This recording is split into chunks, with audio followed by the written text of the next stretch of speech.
Hello बच्चों, कैसे हैं आप लोग बेटा। Welcome back to your favourite study destination by Nidhi RRG, जहां पर बोर्ड एस्पिरेंट्स के लिए सफलता सीरीज हम आपको प्रोवाइड कर रहे हैं। एक एक चैप्टर का वन शॉट वीडियो ब्रह्मास्त्र सीरीज में आपको मिल जाएगा, जिससे कि आप अपना टारगेट 97 प्लस बायोलॉजी में स्कोर कर पाएँ। पूरा सिलेबस हमने सिस्टमेटिक वे में डिवाइड किया हुआ है डिफ़िकल्टी लेवल वाइज, तो सारे के सारे डिफ़िकल्ट चैप्टर्स, और ये लास्ट वीडियो है मीडियम साइज के चैप्टर्स का। उसके बाद तो सिर्फ इजी वाले चैप्टर रह जाएंगे बेटा। तो आप बायोरिथी आरआरजे की सफलता सीरीज के प्लेलिस्ट में जाके प्रीवियस वीडियोस भी देख सकते हैं बेटा। अब इसके बाद आपको किलर सीरीज मिलेगी, जहाँ पे लास्ट 10 ईयर्स के पीवाईक्यूज आपके साथ डिस्कस किए जाएंगे, शेयर किए जाएंगे। तो आपको इधर उधर परेशान होने की जरूरत नहीं है। तो चलिए शुरू करते हैं आज का चैप्टर, इवोल्यूशन। इवोल्यूशन क्या होता है? सिंपल वर्ड्स में अगर आपसे पूछा जाए तो what is evolution? Any idea? चलिए, कंटिन्यूअस ग्रेजुअल इरिवर्सिबल प्रोसेस, उसको हम कह देते हैं इवोल्यूशन, है ना। इरिवर्सिबल प्रोसेस कि ऐसा नहीं है कि भाई एक दिन में हो गया है तो कंटिन्यूअस है, ग्रेजुअल है, धीरे धीरे होता है। ये नहीं कि एक बार एकदम से सिंपल ऑर्गेनिज्म से और बहुत हायर कॉम्प्लेक्स ऑर्गेनिज्म की फॉर्मेशन होगी, तो इट इज ग्रेजुअल ऑल्सो। और तीसरा जो वर्ड है इरिवर्सिबल, कि रिवर्स नहीं होता, कॉम्प्लेक्स से वापस सिंपल ऑर्गेनिज्म की फॉर्मेशन नहीं होती, सिंपल से कॉम्प्लेक्स ऑर्गेनिजम्स की फॉर्मेशन होती है। और नॉर्मली इसके लिए हम एक और वर्ड यूज कर सकते हैं, it is unidirectional. But mainly ये तीन वर्ड आपको याद रखना है, कंटिन्यूअस है, ग्रेजुअल है, और इरिवर्सिबल जो प्रोसेस है उसको हम इवोल्यूशन कह देते हैं। अब ये ओरिजिन ऑफ लाइफ हुआ कैसे? इट इज बिलीव दैट कि 15 से 20 बिलियन ईयर्स अगो एक बहुत बड़ी एक गैलेक्सी थी, या गैलेक्सीज का एक ग्रुप था जिसने यूनिवर्स को बनाया।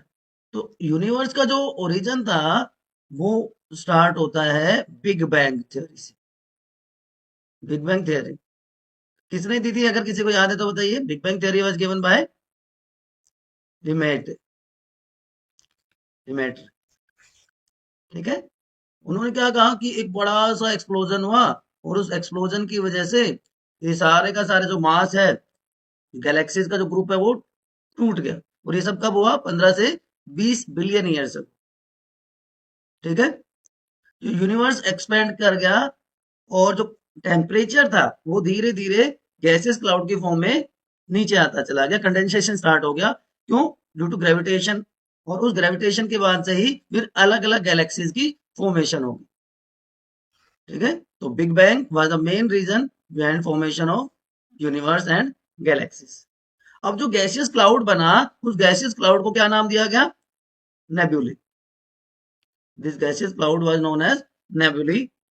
और उस वो नेबुली ही किस में कन्वर्ट हो गए? They were converted into stars. तो स्टार फॉर्मेशन हो गए। उसके बाद प्लैनेट्स की फॉर्मेशन हुई। तो in this way our planets were form. तो जो गैलेक्सीज बनी, हमारी जो गैलेक्सी है मिल्की वे, अर्थ जिसका पार्ट है, और सोलर सिस्टम, अर्थ, सारे इसी से बने। और इनकी फॉर्मेशन हो गई नियरली 4.5 बिलियन ईयर्स अगो। तो solar system and earth formation occurred 4.5 billion. तो बिग बैंग हो गया 20 billion years ago, single huge explosion, जिससे सारे के सारे अलग अलग हो गए, as you can see here. और हमारा जो मिल्की वे था, जो हमारी गैलेक्सी थी, उसकी फॉर्मेशन हुई कहां से? नेबुला से। तो ये एक हिस्टोरिकल बैकग्राउंड है बच्चों, जो आपको पता होना चाहिए। Is it clear to everyone? Earth की फॉर्मेशन ऑलरेडी हमने अभी डिस्कस किया, 4.5 बिलियन ईयर्स अगो होगी। But there was no atmosphere on primitive earth. वहां पर ऑक्सीजन भी एब्सेंट थी। और ऐसा एटमॉस्फेयर जहां पे ऑक्सीजन एब्सेंट होती है वो कहलाता है reducing atmosphere. So earlier atmosphere was reducing atmosphere, very high temperature was there. Water vapours, methane, carbon dioxide and ammonia, जो मोल्टन मास था जिसने कवर किया हुआ था सरफेस को, वहां से वो रिलीज हुई। तो सिंपल कंपोनेंट्स प्रेजेंट थे लेकिन free oxygen was absent. After billions of years, after billions of years, जो अर्थ जब धीरे धीरे ठंडी होती चली गई, तो वाटर वेपर्स कंडेंस हो गए and rain started due to condensation of those water vapours. और जितने भी लो लाइंग एरियाज थे उनको फिल कर दिया, और इससे क्या बन गए, ओशन की फॉर्मेशन। तो life originated in primitive oceanic water about 5 million years ago. इसलिए कहते हैं ना कि सबसे पहला जीव जो है वो पानी में आया, समुद्र में आया था। अर्थ के ओरिजिन के 500 मिलियन ईयर्स बाद लाइफ फॉर्म की फॉर्मेशन। उसके बाद ओजोन लेयर की फॉर्मेशन हुई, वाटर वेपर्स रेन के फॉर्म में कन्वर्ट हो गए, और ये सारा काम कब हो गया, लगभग 4 बिलियन ईयर्स अगो। अर्थ की फॉर्मेशन हुई थी 4.5 बिलियन ईयर्स अगो। तो इस ओरिजिन को सपोर्ट करने के लिए बच्चों, अलग अलग टाइम पे अलग अलग साइंटिस्ट ने कुछ कंसेप्ट दी, अपने अपने हिसाब से उन्होंने कुछ थ्योरीज दी। तो जो मेन थ्योरीज हैं वो सारी हम डिस्कस करेंगे। तो सबसे पहले बात आती है theory of abiogenesis, theory of biogenesis, theory of panspermia, theory of creationism and theory of chemical evolution, जिसको हम मॉडर्न थ्योरी भी कहते हैं या मॉडर्न थ्योरी ऑफ इवोल्यूशन भी कहा जाता है। तो सबसे पहले हम बात करते हैं थ्योरी ऑफ स्पॉन्टेनियस जनरेशन और थ्योरी ऑफ एबायोजेनेसिस। नाम से आपको आइडिया होगा, ए का मतलब एब्सेंट, और बायोजेनेसिस का मतलब बायोलॉजिकल, बायो का मतलब लिविंग, जेनेसिस का मतलब सिंथेसिस। तो तीन वर्ड से मिलकर बना है ए बायोजेनेसिस, कि life originated from non living matter.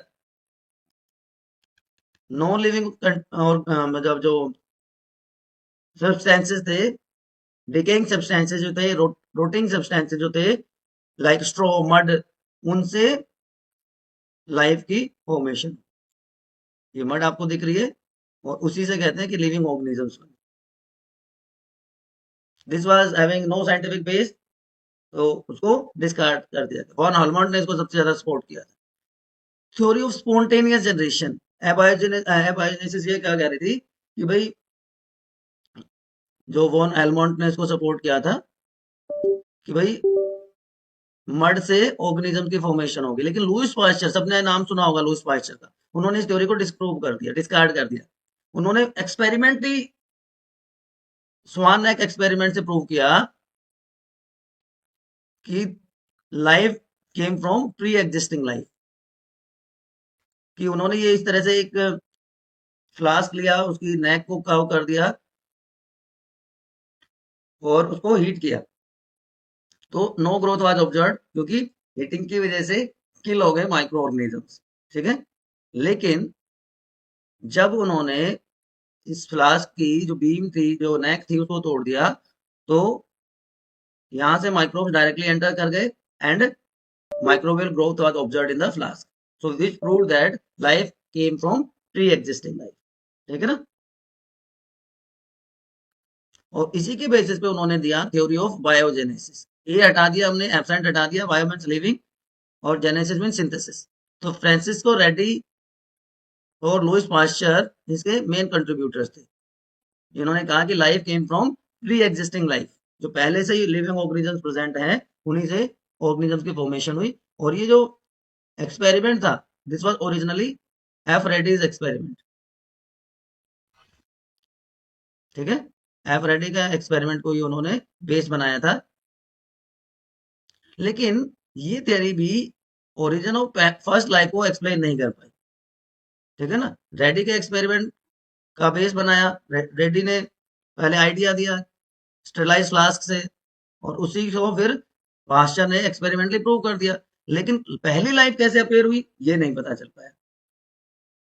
Cosmic theory और थ्योरी ऑफ पैंसपर्मिया की अननोन प्लेनेट से, कहीं से, यूनिवर्स से लाइफ फॉर्म आ गई। यूनिट्स ऑफ लाइफ, जिनको क्या कहा गया, spores, were transfer to different planets including earth. कोई साइंटिफिक बेस आपको लग रहा है इसका? है कोई बेस नहीं है। ग्रीक थिंकर्स का ही आइडिया था, ग्रीक फिलोसफर्स का ही आइडिया था कि अननोन सोर्सेज से डिफरेंट प्लैनेट्स पे लाइफ आ गई और वो डिफरेंट लाइफ फॉर्म को बना देते हैं। चमत्कार हो गया एक तरह से। थ्योरी ऑफ स्पेशल क्रिएशन, ये भी वही है कि सुपर नेचुरल पावर गॉड ने बना दिया। जैसे हिंदू माइथोलॉजी में क्या कहते हैं, मनु और श्रद्धा। क्रिश्चियन माइथोलॉजी में क्या कह देते हैं, एडम एंड ईव, कि उन्होंने ही इस लाइफ को बनाया। ठीक है ना। लेकिन इन सारी जो थ्योरीज थी, इनका कोई साइंटिफिक बेस नहीं था और इसलिए ये थ्योरीज डिस्कार्ड कर दी गई। तो इसमें हम बहुत ज्यादा टाइम नहीं लगाएंगे। अब मेन जो आती है थ्योरी ऑफ केमिकल इवोल्यूशन, जिसको हम ओपर एंड हेल्डन थ्योरी भी कहते हैं, मॉडर्न थ्योरी भी कहते हैं। उन्होंने कहा कि फर्स्ट लाइफ जो है वो नॉन लिविंग इनऑर्गेनिक मैटर और ऑर्गेनिक मॉलिक्यूल से आई। तो इवोल्यूशन जो था पहले एबायोजेनेसिस था, लेकिन उसके बाद बायोजेनेसिस हो गया। ठीक है। और एक्सपेरिमेंटली इन चीजों को उन्होंने प्रूव किया। और इसका सबसे बड़ा कंट्रीब्यूशन था यूरे एंड मिलर्स एक्सपेरिमेंट। यूरे और मिलर ने क्या किया, उन्होंने जो प्रिमिटिव अर्थ की जो कंडीशंस थी वो ली और एक्सप्लेन किया ओरिजिन ऑफ प्रिमिटिव लाइफ। तो प्रिमिटिव लाइफ पे हमने स्टार्टिंग में बात करी थी, टेम्परेचर हाई था, हाई टेम्परेचर था, और देयर वाज नो ऑक्सीजन। और ऑक्सीजन के बिना जो होता है उसको क्या कहते हैं, रिड्यूसिंग एटमॉस्फेयर। तो इस कंडीशन के लिए उन्होंने लाइटनिंग और थंडरस्टॉर्म लिए और वैक्यूम की हेल्प से इस एक्सपेरिमेंट को परफॉर्म किया।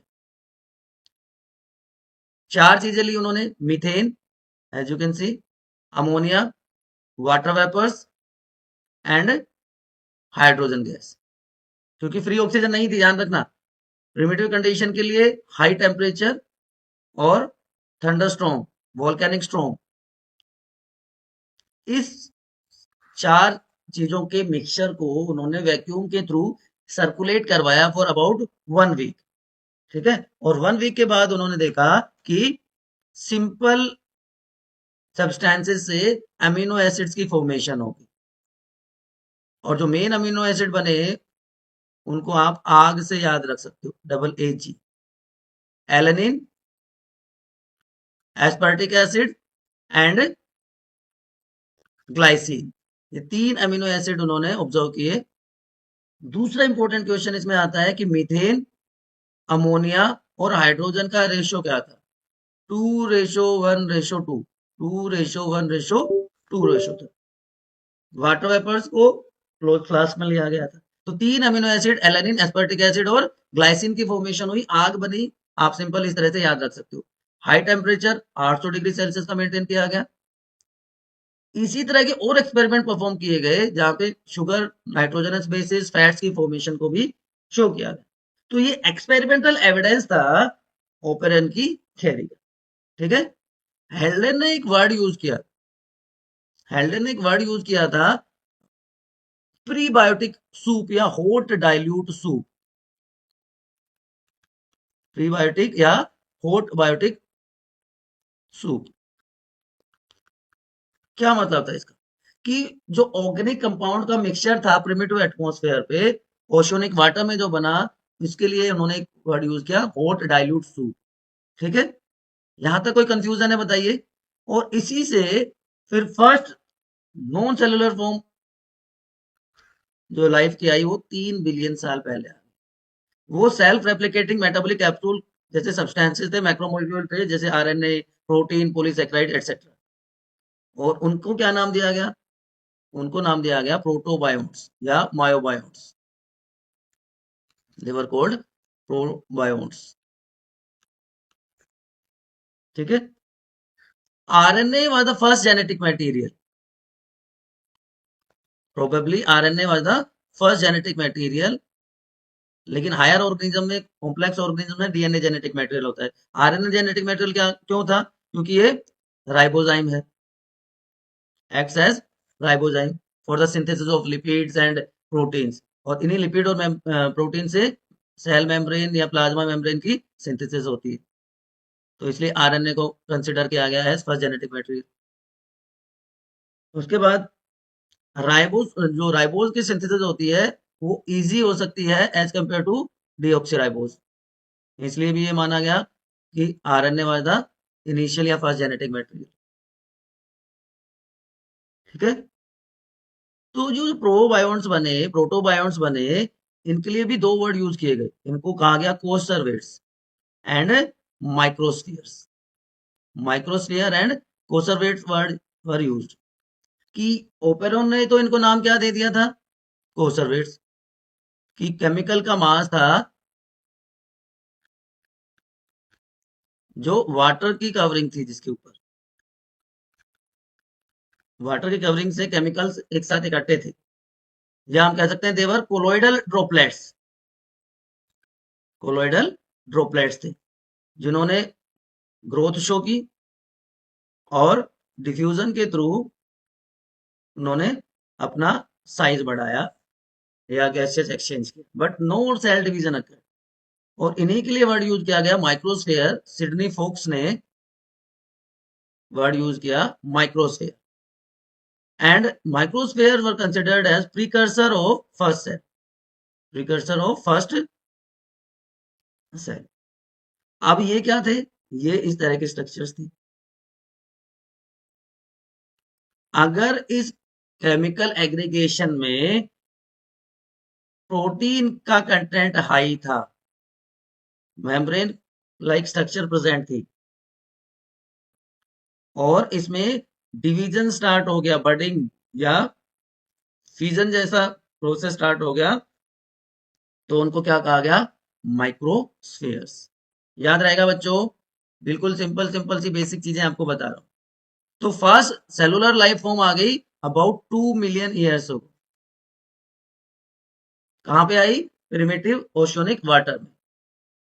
ठीक है, और यहीं से किसकी फॉर्मेशन हुई, कीमोसिंथेटिक ऑटोट्रोप्स की फॉर्मेशन। फोटोसिंथेटिक ऑटोट्रोप इसके बाद आए, जो कि जो प्रेजेंट जो ब्लू ग्रीन एल्गी हैं उनके जैसे ऑर्गेनिज्म थे। अब जब फोटोसिंथेसिस स्टार्ट होगी ना, तो free molecular oxygen was released. तो फर्स्ट टाइम एटमॉस्फेयर हो गया ऑक्सीडाइजिंग।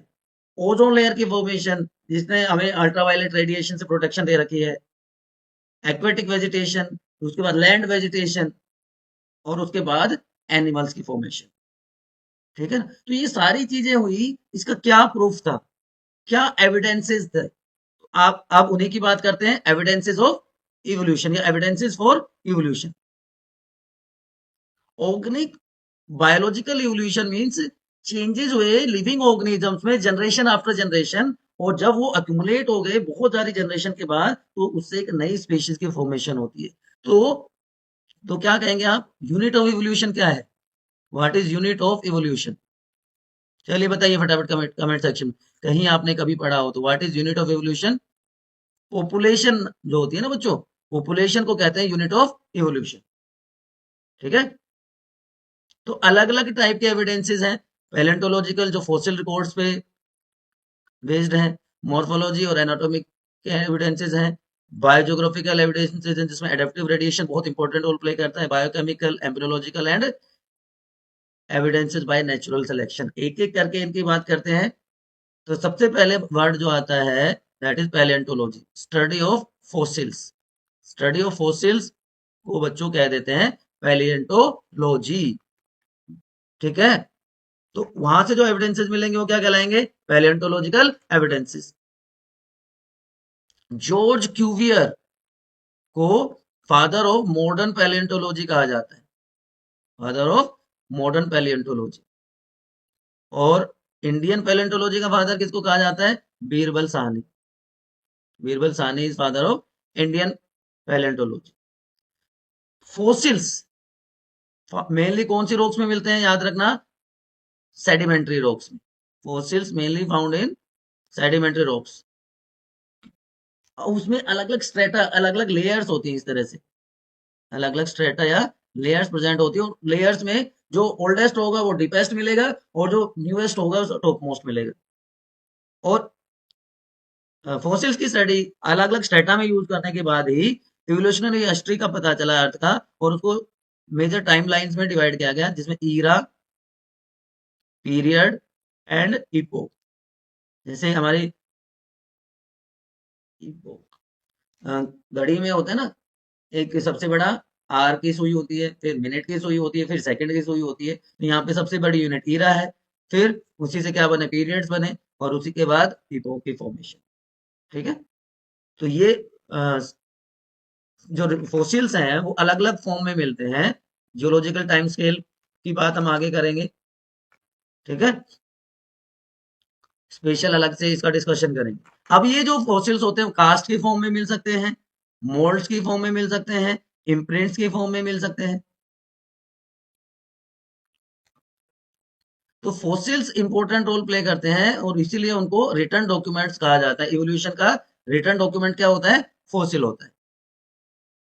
और ये अलग अलग देखिए, इम्प्रिंट्स की कोई सॉफ्ट पार्ट था ऑर्गेनिज्म का, जैसे लीफ, वो किसी मड में या किसी पत्थर पे गिरी, वहां पे उसके ऊपर प्रेशर लगा, उसकी वजह से उसके ऊपर छप गया, और उसके ऊपर फिर लेयर्स बनती चली गई, और बाद में जब खोदा गया तो वहां से वो इस तरह से मिला।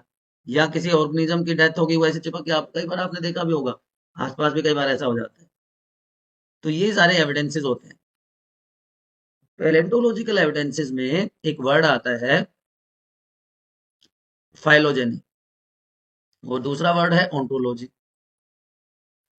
ओंटोलॉजी रिपीट्स फाइलोजेनी, ऐसा कहा जाता है। Ontology repeats phylogeny, it is known as biogenetic law. Recapitulation theory. तो ओंटोलॉजी का मतलब होता है अपनी खुद की लाइफ हिस्ट्री को स्टडी करना। फाइलोजेनी का मतलब होता है एंसेस्टर की लाइफ हिस्ट्री को स्टडी करना। तो जब हम अपनी लाइफ हिस्ट्री को स्टडी कर रहे हैं, तो इसका मतलब हम अपने एंसेस्टर की लाइफ हिस्ट्री को तो पास कर रहे हैं एक तरह से, है ना, कि उनकी भी बर्थ हुई, हमारी भी बर्थ हुई, हम थोड़े से बड़े हुए, एडल्ट हुए, ओल्ड एज में चले जाएंगे अपने एंसेस्टर्स की तरह, उसके बाद डेथ हो जाएगी, तो हम उसी को सारी चीजों को रिपीट कर रहे हैं। तो ओंटोलॉजी रिपीट्स फाइलोजेनी, याद रहेगा। तो इसी में बहुत सारे अलग अलग टाइप के एविडेंसेस होते हैं, जिसमें से एक होता है कनेक्टिंग लिंक। तो कनेक्टिंग लिंक का मतलब क्या होता है, ऐसा ऑर्गेनिज्म जिसमें दो डिफरेंट ग्रुप्स के कैरेक्टरिस्टिक्स हो। एग्जैक्ट वर्ड इसके लिए होता है बेटा मिसिंग लिंक। क्योंकि मिसिंग लिंक और कनेक्टिंग लिंक में बेसिक डिफरेंस क्या है, कि ऐसा ऑर्गेनिज्म जो दो डिफरेंट ऑर्गेनिजम्स के कैरेक्टर्स को कैरी करता हो, but it is not found now. जैसे आर्चोप्टेरिक्स का एग्जांपल यहाँ पे मेंशन्ड है। तो आर्चोप्टेरिक्स अब नहीं मिलता, उसमें रेप्टाइल्स और बर्ड्स दोनों के कैरेक्टर्स होते थे, आप देख पा रहे होंगे। यहाँ पे बीक आपको दिखाई दे रही है विदाउट टीथ, सॉरी, और यहाँ पे फेदर्स आपको दिखाई दे रहे हैं। तो ये कनेक्टिंग लिंक हो गया ना रेप्टाइल्स और बर्ड्स के बीच में। बहुत सारे ऐसे एग्जांपल्स आपको डे टू डे लाइफ में आपने सुने होंगे। तो इसके अलावा कोई एग्जांपल अगर आप में से कोई बता पाए मिसिंग लिंक का, आर्चोप्टेरिक्स के अलावा, ये तो आपने कहीं ना कहीं पढ़ लिया होगा, बताइए। चलिए मैं बताता हूँ। सिमोयूरिया, ठीक है, बर्ड्स और रेप्टाइल्स के बीच में ही होता है ये। तो इसीलिए पूरी जो हिस्ट्री है उसको जियोलॉजिकल पीरियड कहा गया, और जियोलॉजिकल टाइम स्केल के हिसाब से अलग अलग ईरा, इपोक और पीरियड बनाए गए। ईरा, पीरियड और इपोक बनाए गए, जैसा कि आप यहाँ पे देख पा रहे हो। Proterozoic, Ordovician, Devonian, Cenozoic, Mesozoic, Proterozoic, ये सारे ईराज हो। ठीक है, तो कनेक्टिंग लिंक है, चाहे फाइलोजेनी है, एक्सटिंक्ट एनिमल्स की स्टडी, ये सारी की सारी पैलेंटोलॉजिकल एविडेंसेस के हेल्प से आज तक की गई है। उसके बाद दूसरे टाइप के जो एविडेंसेस आते हैं, मॉर्फोलॉजिकल एंड एनाटॉमिकल एविडेंसेस, की कंपैरिजन किया जाता है एनाटॉमी का और मॉर्फोलॉजी का, डिफरेंट फॉर्म्स में एनिमल्स की, सिंपल से कॉम्प्लेक्स ऑर्गेनिज्म। तो यहाँ पर दो बहुत इंपॉर्टेंट वर्ड आ जाते हैं, homologous and analogous organs, and वहां से होमोलॉजी और एनालॉजी या ये स्टडी की जाती है। तो व्हाट इज होमोलोगस ऑर्गन? होमो का मतलब क्या होता है, होमो मीन्स सेम, होमो मीन्स सेम। तो ऐसे ऑर्गन जो डिफरेंट स्पीशीज के हैं, सिमिलर ओरिजिन है, ओरिजिन सिमिलर है, बट फंक्शन डिफरेंट है, डिफरेंट फंक्शन। और एनालॉजी में या एनालोगस ऑर्गन में उल्टा हो जाएगा, सेम फंक्शन डिफरेंट ओरिजिन। तो बेसिक डिफरेंस आपको पता चल गया होमोलोगस और एनालोगस का। यहां पर आप देख पा रहे हो ये फोर लिम्ब है डिफरेंट ऑर्गेनिज्म से, तो ओरिजिन सेम है लेकिन ये अलग अलग फंक्शन परफॉर्म करते हैं। जैसे अगर मैं बात करूं, फ्रॉग में हॉपिंग के काम आएंगे, ह्यूमन बींग्स में वॉकिंग के काम आते हैं।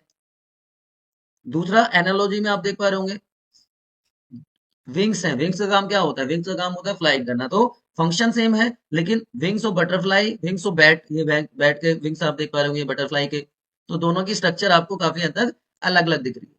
तो डिफरेंट ओरिजिन है लेकिन फंक्शन सेम है, तो क्या हो गए एनालोगस ऑर्गन। तो homologous organ fundamental similarity in structure origin but different function, और इस फिनोमिनन को क्या कह देते हैं, होमोलॉजी।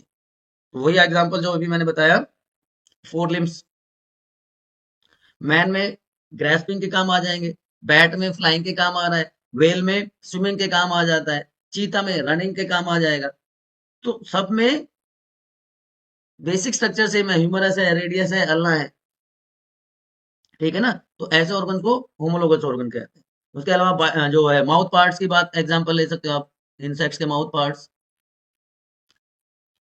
के अलग अलग टाइप के होते हैं, sucking type, biting and chewing type cockroach में देखने को मिलता है, पियर्सिंग एंड सकिंग टाइप मिलते हैं फीमेल मॉस्किटोज में।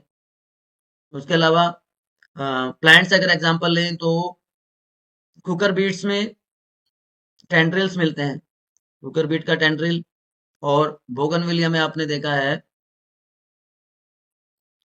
क्या मिलते हैं, थॉर्न्स मिलते हैं, ठीक है ना। तो ये तो बात होगी होमोलॉजी की, होमोलोगस ऑर्गन्स की। तो होमोलोगस ऑर्गन या होमोलॉजी कैसे हेल्पफुल है हमारे लिए, और बहुत सारे एग्जांपल्स आप यहाँ पे देख पा रहे होंगे, हार्ट का, ब्रेन का, ये ऑलरेडी मैंने आपको बता दिया। तो वर्टिब्रेट हार्ट में भी प्रोग्रेसिव इंक्रीज देखने को मिलता है, फिशेस में 2 चैम्बर्ड होता है, फिर एम्फीबियंस में 3 चैम्बर्ड हो जाता है, बर्ड्स और मैमल्स में 4 चैम्बर्ड हार्ट होता है। ब्रेन की कॉम्प्लेक्सिटी आप यहाँ पे देख पा रहे होंगे। तो जो फोर लिम्स हैं उसने एक क्लियर कट आइडिया दे दिया मैन से लेकर चीता, वेल और बैट से, ठीक है ना। तो होमोलॉजी से आपको क्या देखने को मिल रहा है कि डिफरेंट ऑर्गेनिजम्स हैं लेकिन उनका function same. Is it clear? तो डिफरेंट ऑर्गन्स, ये कुकर बीटा का एग्जांपल हो गया आपका। तो इससे क्या पता चलता है कि इनिशियली ये ऑर्गेनिजम्स एक ही जगह थे लेकिन उनमें फंक्शंस की वजह से डिफरेंसेस आ गए। तो इस ऐसे एवोल्यूशन को क्या कहते हैं, डाइवर्जेंट इवोल्यूशन। क्लियर? तो homology leads to divergent evolution, जिसकी वजह से जो रिलेटेड स्पीशीज हैं वो कम सिमिलरिटी शो करती हैं क्योंकि उनको डिफरेंट एनवायरमेंटल कंडीशंस में सरवाइव करना होता है, और जब डिफरेंट एनवायरमेंटल कंडीशन में वो सरवाइव करेंगे तो वो अडेप्टेशन शो करते हैं बच्चों, ठीक है ना। तो होमोलॉजी इंडिकेट्स कॉमन एंसेस्ट्री, कि एक पॉइंट से एक जगह ऑर्गेनिज्म रहते थे एक हैबिटेट में, लेकिन स्ट्रगल फॉर एग्जिस्टेंस जब हुआ तो वो अलग अलग एरियाज में डाइवर्ट हो गए, तो डाइवर्जेंट इवोल्यूशन हुआ। अब नई कंडीशन में उनको अपने आप को अडेप्ट करना पड़ा, और अडेप्टेशन की वजह से उनमें वेरिएशन आ गए, तो सिमिलरिटीज डिक्रीज हो गई, ठीक है। दूसरा वर्ड आता है एनालॉजी या एनालोगस ऑर्गन। तो different origin but same function, origin अलग है लेकिन फंक्शन इनका सेम हो जाएगा, तो वो क्या कहलाते हैं, analogous organ, and their study is known as, this phenomenon is known as analogy. ये बैट्स और बटरफ्लाई के विंग्स आप देख पा रहे हो, फंक्शन दोनों का फ्लाइंग का होता है लेकिन स्ट्रक्चरल डिफरेंसेस आप यहाँ पे देख पा रहे हो। Wings of insects, wings of birds, ठीक है ना।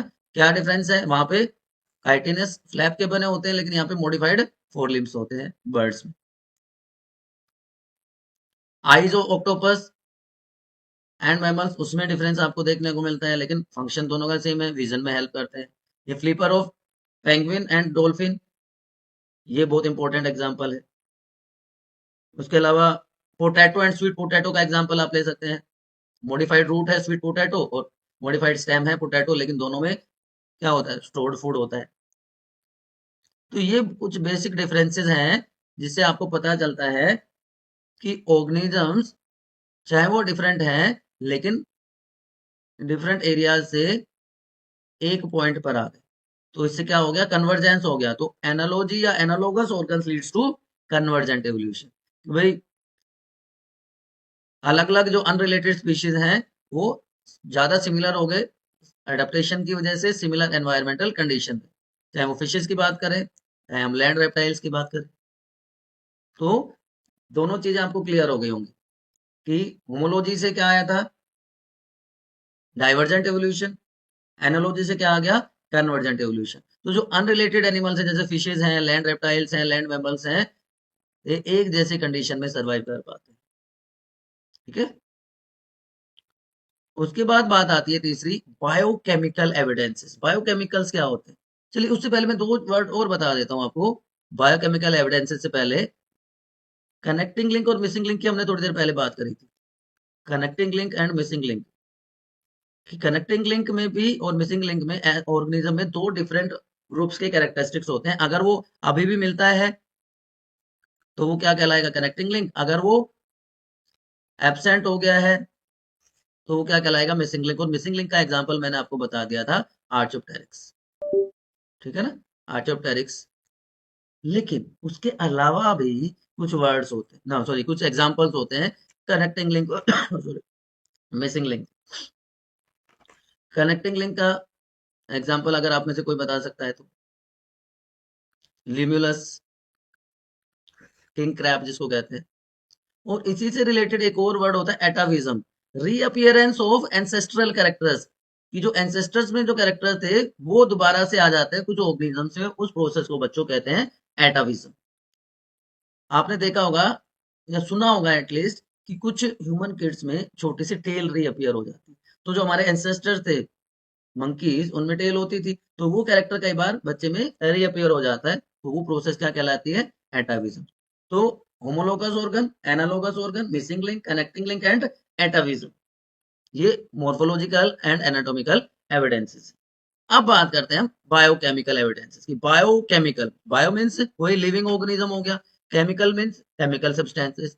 तो ये वो एविडेंसेस हैं जो क्या शो करते हैं, बेस्ड किस पे है, प्रोटीन, जीन या बायोमोलिक्यूल या मेटाबॉलिक सब्सटेंसेस की स्टडी पे जो बेस्ड है, वो क्या कहलाएंगे, बायोकेमिकल एविडेंसेस।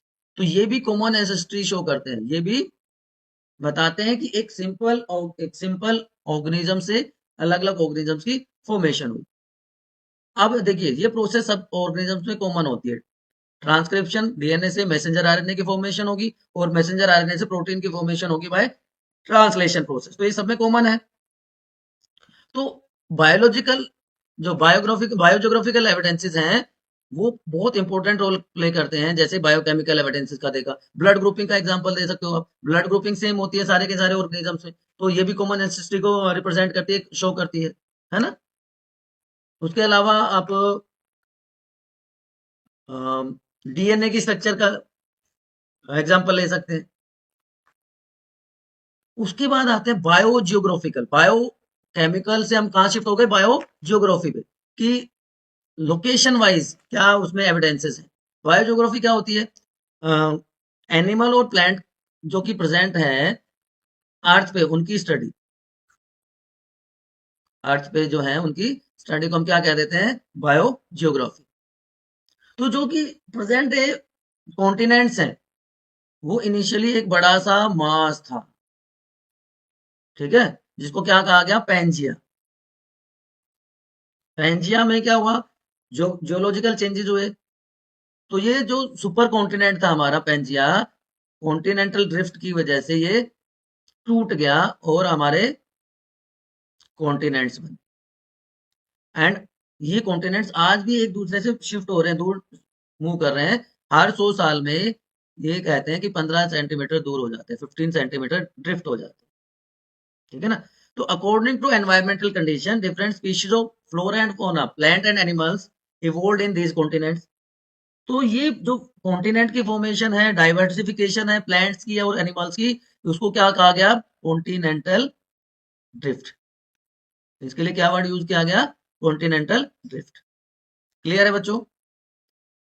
और यहीं से वर्ड आया adaptive radiation, evolution bye adaptation, कि एनवायरमेंटल कंडीशन अलग अलग होती चली गई, तो इसकी वजह से डिफरेंट स्पीशीज की फॉर्मेशन हुई गिवन ज्योग्राफिकल एरिया में, एक सिंपल पॉइंट से ये चले गए अलग अलग जगह पे, और जब गए तो वहां पे एनवायरमेंटल कंडीशंस अलग अलग थी।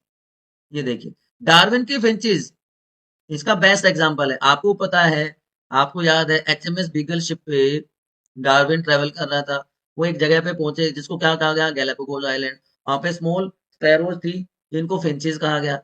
डार्विन ने उनको देखा तो देखा कि ओरिजिनली जो ये फिंचेस थी इनमें सब में बेसिक डिफरेंस क्या था, बीक की स्ट्रक्चर का था। लेकिन वो सारी की सारी ओरिजिनली एक कॉमन आइलैंड से थी, लेकिन और बाद में अलग अलग आइलैंड्स पे चली गई, वहां पे अलग अलग टाइप का फूड अवेलेबल था, तो उनकी बीक की स्ट्रक्चर में डिफरेंसेस आ गए। तो गैलापागोस आइलैंड को लिविंग फैक्ट्री ऑफ इवोल्यूशन कहा जाता है, लिविंग फैक्ट्री ऑफ इवोल्यूशन कहा गया। ठीक है ना? और फिंचेस को डार्विन के नाम के बाद डार्विन फिंचेस कहा जाने लगा। तो एडेप्टिव रेडिएशन जो है उसका दूसरा एग्जांपल है ऑस्ट्रेलियन मार्सुपियल्स। मार्सुपियल्स क्या होते हैं? पाउस्ड मैमल्स को नॉर्मली मार्सुपियल्स कहते हैं। तो आप कैंगरू यहाँ पे देख पा रहे होंगे, टेस्मेनियन वुल्फ आपको यहाँ पे दिख रहा होगा। ये सारे के सारे एक जगह है, ऑस्ट्रेलियन कॉन्टिनेंट में हैं, लेकिन अलग अलग एरियाज में ये रहते हैं। तो ये भी एग्जांपल है किसका, एडेप्टिव रेडिएशन, एक सिंगल पॉइंट से।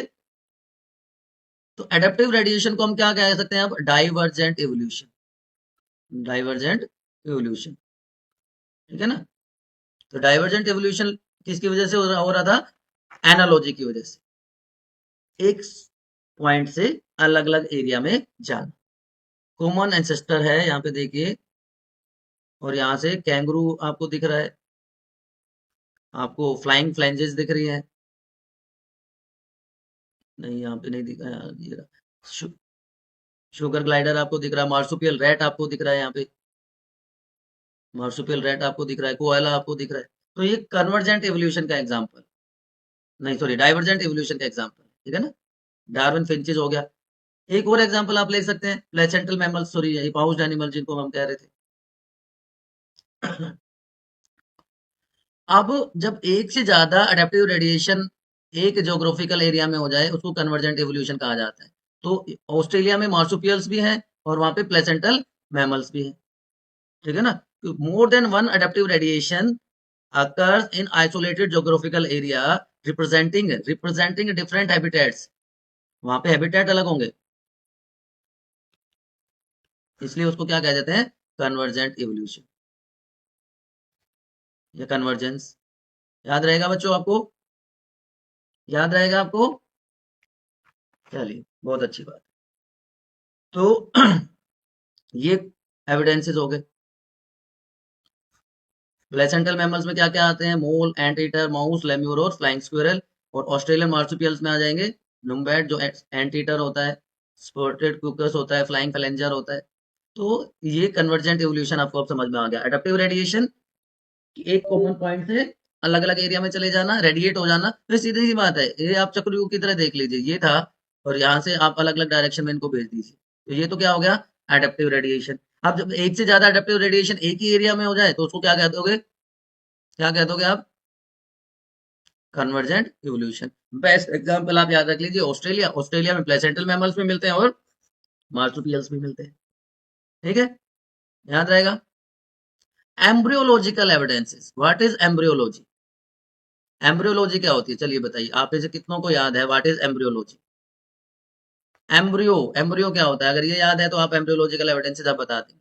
फटाफट बताइए एम्ब्रियोलॉजी क्या होता है, बताइए बताइए बताइए, किसी को याद है तो व्हाट इज एम्ब्रियोलॉजी। एम्ब्रियो की स्टडी को सिंपल वर्ड्स में बच्चों आप कह सकते हो एम्ब्रियोलॉजी। तो अगर एम्ब्रियो की स्टडी को ही कंपैरिजन मान लिया जाए तो आप देखेंगे, अगर हम फिशेज से लेके और मैमल्स तक के स्टडी, एम्ब्रियो की स्टडी करें तो उन सब में एक लार्वा, टैडपूल लार्वा लाइक स्ट्रक्चर सब में देखने को मिलती है, जो क्लियरली आइडिया देता है कि जो फिशेज हैं उन्हीं से मैमल्स की फॉर्मेशन हुई। तो कंटिन्यूअस ग्रेजुअल प्रोसेस के थ्रू उनके लार्वा में रिजेम्बलेंस आप शो कर सकते हो, ठीक है। और स्पेसिफिक करें तो ट्रोकोफोर लार्वा मिलता है बेटा, ट्रोकोफोर लार्वा एनालिड्स में भी मिलता है और वो मिलता है मोलस्का में भी। तो ये भी उनकी कॉमन एंसेस्ट्री को एक तरह से बताता है ना। और उसके अलावा आप और कौन सा एग्जाम्पल, टोर्नेरिया लार्वा जो बेनलोग्लोसस में मिलता है। और उसी के बेसिस पे मैंने आपको थोड़ी देर पहले बताया था बेयर्स लॉ, है ना, बेयर्स लॉ मैंने बताया था आपको, ऑन्टोलॉजी रिपीट्स फाइलोजेनी बताया था। इसी से प्रूव हुआ कि जो मैमल्स इवॉल्व हुए हैं वो बर्ड या बर्ड लाइक ऑर्गेनिज्म से डेवलप हुए हैं। तो ये सारे जो एविडेंसेस हैं वो क्या कहलाते हैं, एम्ब्रियोलॉजिकल एविडेंसेस। हांस हैकेल ने बताया कॉमन एंसेस्ट्री के बारे में, ये एक एग्जांपल हो गया किसका, एम्ब्रियोलॉजिकल एविडेंसेस का। गिल स्लिट्स होते हैं सारे के सारे वर्टिब्रेट्स की एम्ब्रियो की डेवलपमेंट में, लेकिन फंक्शनल किसमें है, सिर्फ फिशेस में है, बाकी सब में फंक्शनल नहीं होता। उसके अलावा बेयर्स लॉ और ऑन्टोलॉजी रिपीट्स फाइलोजेनी।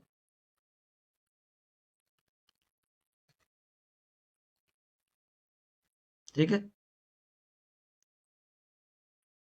लास्टली हम बात करते हैं इवोल्यूशन बाय नेचुरल सिलेक्शन। तो सबसे पहले तो आपको ये पता होना चाहिए what is natural selection. Boring तो नहीं हो रहा है बेटा सेशन? अगर ऐसा है कुछ है तो प्लीज एक बार आप बताइए मुझे, बताइए फटाफट। क्योंकि थोड़ा थोड़ा क्या है, बल्कि मैं अगर ये कहूँ कि पूरा का पूरा जो टॉपिक है पूरा का पूरा थ्योरेटिकल है, तो इसलिए आप थोड़ा सा फील कर सकते हो कि लेंथी हो रहा है। चलिए कोई बात नहीं, इसको थोड़ा सा लाइट कर लीजिए आप। अगर 1 मिनट का ब्रेक लेना चाहें आप ब्रेक ले सकते हैं, and then we can continue. बताइए बताइए। बच्चे कह रहे हैं नहीं सर कोई जरूरत नहीं है। बहुत अच्छे मेरे बच्चों। तो अब बात करते हैं नेचुरल सिलेक्शन की। देखिए, जब नेचर किसी ऑर्गेनिज्म को सर्वाइवल एडवांटेज प्रोवाइड करे, है ना, नेचर किसी ऑर्गेनिज्म को, नेचर है, ऑर्गेनिजम्स हैं बहुत सारे, ऑर्गेनिज्म 1, ऑर्गेनिज्म 2, ऑर्गेनिज्म 3। तो इनमें से मान लो किसी एक को, इस ऑर्गेनिज्म को सर्वाइवल एडवांटेज प्रोवाइड कर रहा है, तो उस प्रोसेस को बच्चों कहते हैं, क्या कह देते हैं, नेचुरल सिलेक्शन। बहुत कॉमन एग्जांपल है इंडस्ट्रियल मेलानिज्म, ये इंग्लैंड में हुआ था, इंडस्ट्रियल मेलानिज्म। और इसको स्टडी किया था कैटलवेल, साइंटिस्ट का नाम है केतली, मत सोच लेना, कैटलवेल ने इसको स्टडी किया। किस पे स्टडी किया था, मोथ स्पीशीज, बटरफ्लाई जैसे ऑर्गेनिजम्स होते हैं जिनको मोथ कहते हैं। तो जो पेपर्ड मोथ, पेपर्ड जो मोथ था उसको स्टडी किया इंग्लैंड में 1850s के आसपास, जब इंडस्ट्रियलाइजेशन स्टार्ट हुआ था, उस टाइम पे उसको स्टडी किया। ठीक है ना, क्या हुआ था इसमें, इंडस्ट्रियल मेलानिज्म। अच्छा चलिए यहाँ पे एक और एग्जांपल मेंशन है, उसको बता देता हूँ, पहले डिस्कस करेंगे हम इंडस्ट्रियल मेलानिज्म।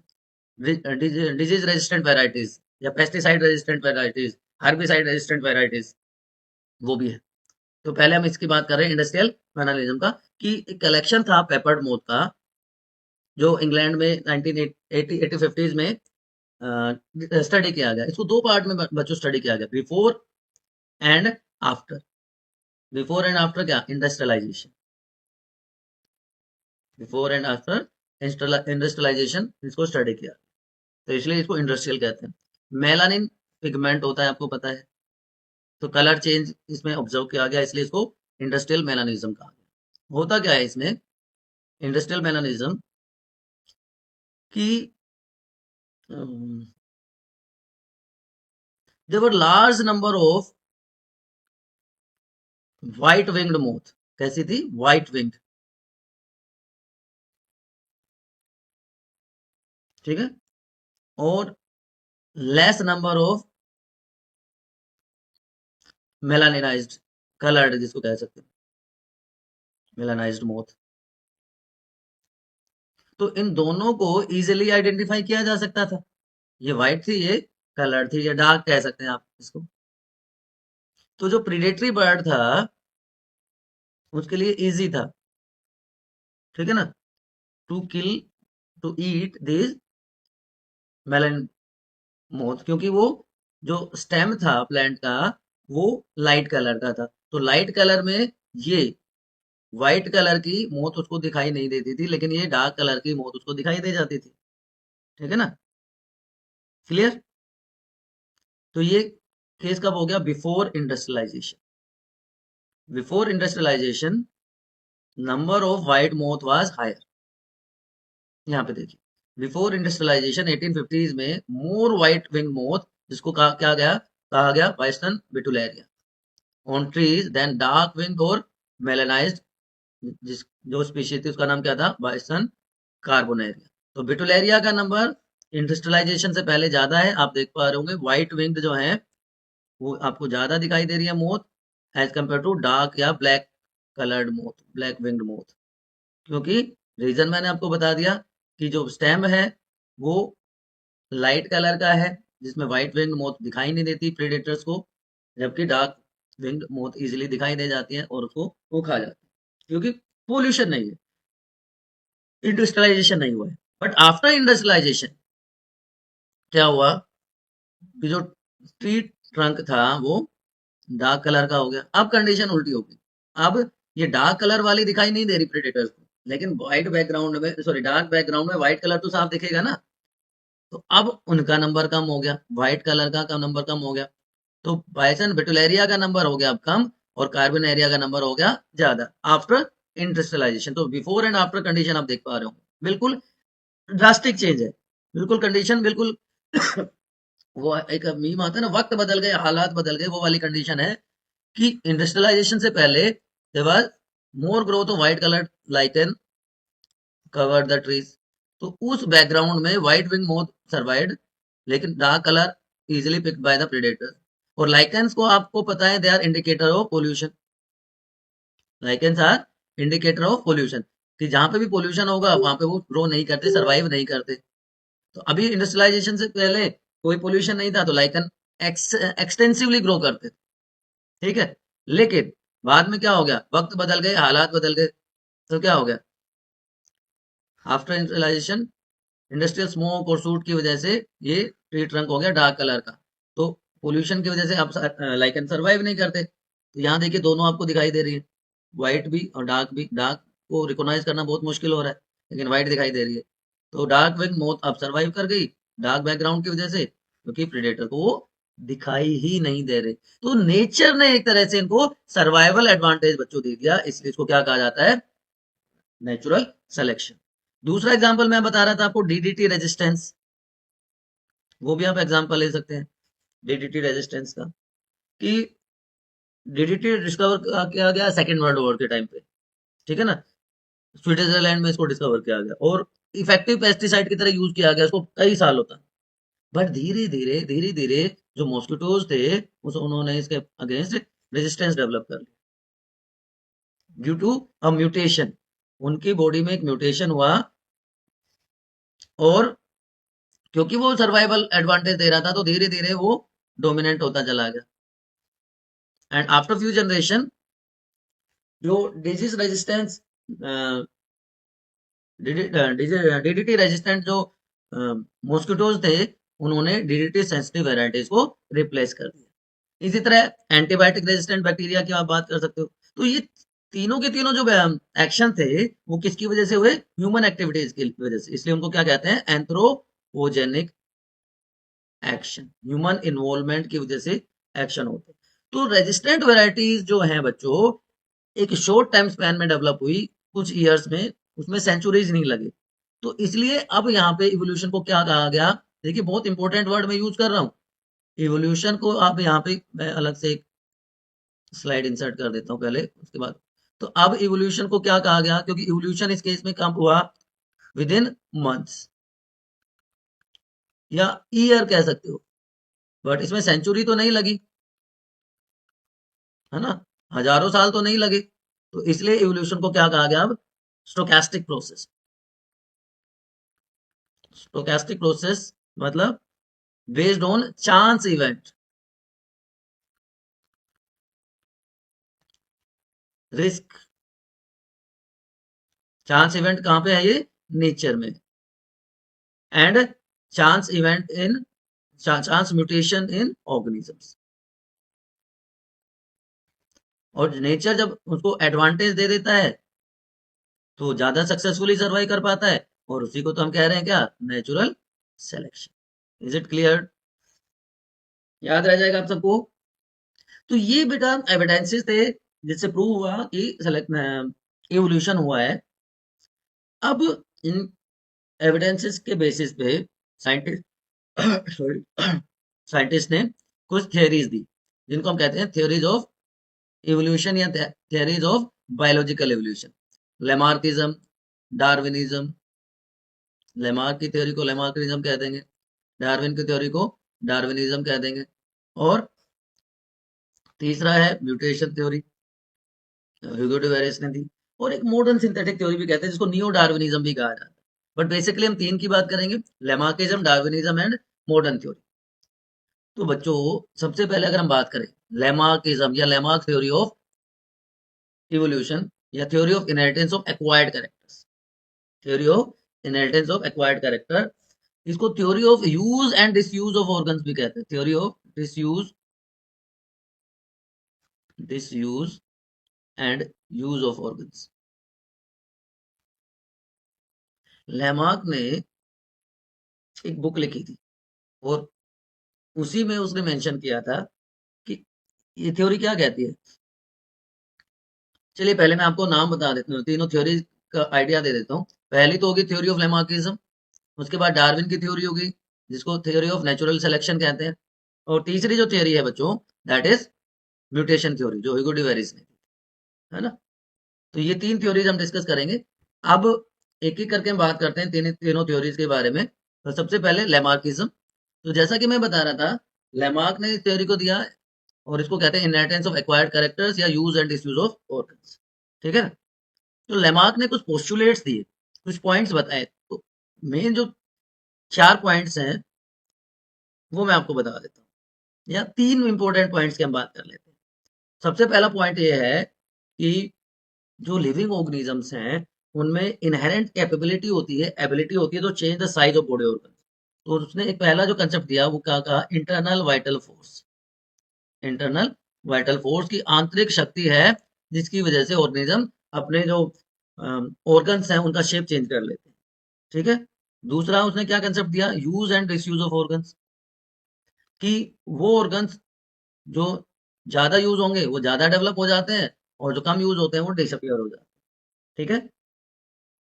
तो जो ज्यादा डेवलप हो रहे हैं उसके लिए उसने क्या कहा कि एक्वायर्ड कैरेक्टर्स आ जाते हैं लाइफ टाइम में। ऑर्गेनिज्म कुछ कैरेक्टर्स डेवलप कर लेता है जिनको एक्वायर्ड कैरेक्टर्स कहते हैं, और ये एक्वायर्ड कैरेक्टर ही इनहेरिट हो जाते हैं एक जनरेशन से दूसरी जनरेशन में। इसलिए कहा क्या गया कि ऑर्गेनिज्म का जो एवोल्यूशन होता है वह इनहेरिटेंस ऑफ एक्वायर्ड कैरेक्टर्स। और उसने कुछ एविडेंसेस भी दिए अपने पॉइंट्स के सपोर्ट में। यूज ऑफ ऑर्गन्स में क्या कहा उसने कि भाई पहले जिराफ की नेक जो है ना छोटी होती थी क्योंकि बुशेस थी जिसपे वो फीड करता था, लेकिन बुशेस हो गई खत्म, तो उसकी वजह से उसको बड़े पेड़ों की तरफ जाना पड़ा, तो उसकी नेक धीरे धीरे ग्रेजुअली लंबी होती चली गई। यूज एंड डिसयूज ऑफ और डिसयूज के लिए क्या कहा कि पहले जो स्नेक्स होते थे उसमें लिम्स होते थे, लेकिन वो क्योंकि बरों में रहते हैं और जो बरों में घुसते थे, बिल में घुसते थे, तो उसमें मिट्टी घुस जाती थी, वो रास्ता बंद हो जाता था। तो धीरे धीरे उन्होंने लिम्स को यूज करना कम कर दिया, तो लिम्स गायब हो गए स्नेक्स, ठीक है ना। तो ये एविडेंसेस भी दिए उन्होंने,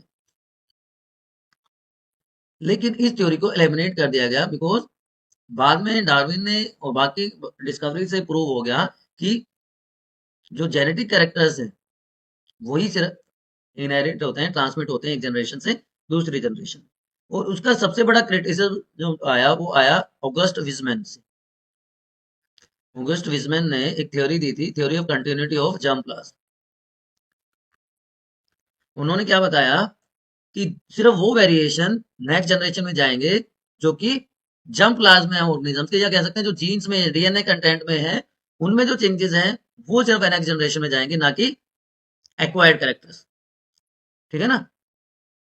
तो इस वजह से इस थ्योरी को डिस्कार्ड कर दिया गया, और उसके बाद लेमार्क के बाद डार्विन। डार्विन के बारे में सबने बहुत सुना है कि डार्विन ने थ्योरी दी थी नेचुरल सिलेक्शन की, लेकिन एक दूसरे साइंटिस्ट को हम इग्नोर कर जाते हैं इस पूरी प्रोसेस में, उसके बारे में भी आपको बताऊंगा।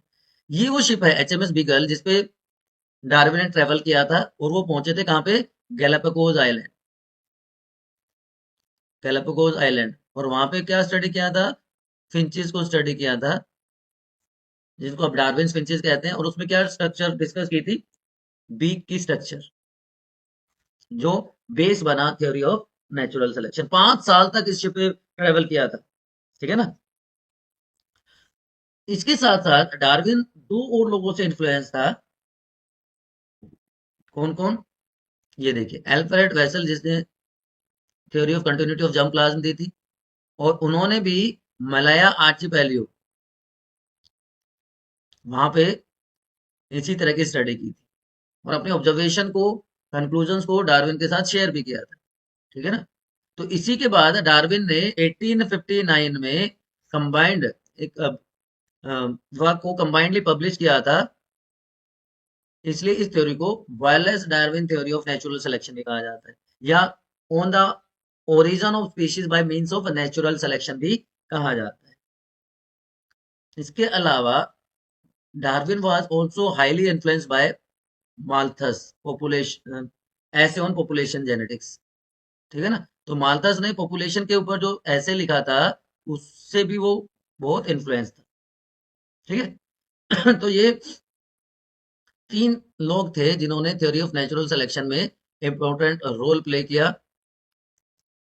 अब डार्विन के फैक्ट्स और कंक्लूजन्स क्या थे, ये भी इंपॉर्टेंट हो जाता है। What are facts and what are the conclusions of. तो सबसे पहला जो फैक्ट था दैट इज रैपिड मल्टीप्लिकेशन, कि हर स्पीशीज अपना नंबर मैक्सिमम बढ़ाना चाहती है, मैक्सिमम करना चाहती है, ठीक है ना।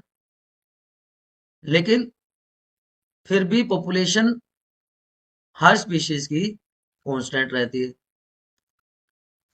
उसका कंक्लूजन उसने क्या दिया, struggle for existence, struggle for existence, कि ऑर्गेनिजम्स को एनवायरमेंटल कंडीशन के साथ भी स्ट्रगल करना पड़ता है, इंटर स्पेसिफिक अपनी स्पीशीज के मेंबर्स के साथ, और दूसरे स्पीशीज के मेंबर के साथ भी स्ट्रगल करना पड़ता है। तो ये फैक्ट 1 हो गया। फैक्ट 2 क्या था, जो स्ट्रगल ऑफ एग्जिस्टेंस था वो अलग अलग टाइप का है। कौन कौन सा, इंट्रा स्पेसिफिक भी है, मैंने अभी आपको बताया, इंट्रा स्पेसिफिक भी है, और एनवायरमेंटल स्ट्रगल भी है, ठीक है। और इसी में एक और कंपोनेंट उन्होंने लिया कि वेरिएशंस आती है जब ऑर्गेनिज्म नए एनवायरमेंटल कंडीशन में जाता है, और जो जर्म सेल्स में जो चेंजेस हैं उनका इनहेरिटेंस होता है, ट्रांसफर होता है एक जनरेशन से दूसरी जनरेशन। तो यहाँ पे जो कंक्लूजन आया स्ट्रगल ऑफ एग्जिस्टेंस के बाद, सर्वाइवल ऑफ द फिटेस्ट, कि जब स्ट्रगल होगा तो जो सुपीरियर होगा वो सर्वाइव कर जाएगा। और सर्वाइवल ऑफ फिटेस्ट वर्ड दिया था हार्बर्ट स्पेंसर ने, ये वर्ड डार्विन का नहीं था, हार्बर्ट स्पेंसर ने ये वर्ड दिया था। और उसने तो सर्वाइवल ऑफ फिटेस्ट के लिए की जगह क्या वर्ड दिया था, नेचुरल सिलेक्शन दिया था डार्विन ने, तो है ना। तीसरा, कि भाई सर्वाइवल ऑफ द फिटेस्ट हो गया, तो तीसरा फैक्ट क्या था, सर्वाइवल ऑफ द फिटेस्ट की वजह से कंटिन्यूअस चेंजेस होंगे एनवायरनमेंट में, कंटिन्यूअस चेंजेस इन एनवायरनमेंट, उसी की वजह से वेरिएशंस आ जाते हैं, ठीक है। तो यहां से क्या आ गया, नेचुरल सिलेक्शन एंड इवोल्यूशन। और वेरिएशन की वजह से क्या हुआ, न्यू स्पीशीज की फॉर्मेशन हुई, स्पेशिएशन भी हुआ। तो डार्विन के जो वेरिएशन थे जिनको स्मॉल कंटिन्यूअस डायरेक्टेड चेंजेस कहा गया, तो दो की कंसेप्ट थे डार्विन के थ्योरी के। एनसीईआरटी क्या कहती है कि डार्विन की थ्योरी के दो की कंसेप्ट हैं, ये एनसीईआरटी का कंसेप्ट है, branching descent and adaptive radiation या नेचुरल सिलेक्शन। तो ब्रांचिंग डिसेंट क्या है, नेचुरल सिलेक्शन की तो हमने बहुत बात कर ली, ब्रांचिंग डिसेंट क्या होता है, कि देखिए आपने प्लांट देखा होगा इस तरह से, है ना, ऐसे होता है, लेकिन बेस क्या होता है, उसकी रूट्स होती है, और उसी में सारा का सारा प्लांट, उसकी ब्रांचेस, उसकी लीव्स, उसके फ्लावर्स जो भी है सारे होते हैं। तो ब्रांचिंग डिसेंट का मतलब है बच्चे कि सारे के सारे ऑर्गेनिजम्स हैं वो मॉडिफाई हुए हैं एक प्रीवियस लाइफ फॉर्म से, या हम कह सकते हैं कॉमन एंसेस्टर से डिफरेंट लाइफ फॉर्म्स इवॉल्व हुई है, और उसी के लिए वर्ड यूज किया गया है ब्रांचिंग डिसेंट। ठीक है ना। और दूसरा है नेचुरल सिलेक्शन। ब्रांचिंग डिसेंट के बाद नेचुरल सिलेक्शन बहुत बार हमने डिस्कस कर चुके हैं ऑलरेडी। रेजिस्टेंट वेराइटीज की बात करी थी हमने बैक्टीरिया की, कि एक बैक्टीरियल कॉलोनी है ए जो कि न्यूट्रिएंट मीडिया पे ग्रो कर रही है। अब अगर उसमें एंटीबायोटिक ऐड कर दें, मीडियम की कंपोजिशन को हम चेंज कर दें, तो क्या होगा? यहाँ पे आप देखिए ब्लू कलर के आपको ज्यादा दिखाई दे रहे हैं, रेड कलर के कम दिखाई दे रहे हैं है ना। लेकिन जब नई कंडीशन होती है तो जो पॉपुलेशन बी है उसका नंबर बढ़ जाता है, रेड कलर वाले का नंबर बढ़ जाता है और ब्लू कलर कम रह जाता है। इसका मतलब क्या हुआ कि जो एडिशन था एंटीबायोटिक का उसके अगेंस्ट इसने तो अपने आप को इजिली अडेप्ट कर लिया, है ना, फिट कर लिया, लेकिन ए वाला अपने आप को फिट नहीं कर पाया। तो नेचर भी फिट को सेलेक्ट करता है। ठीक है।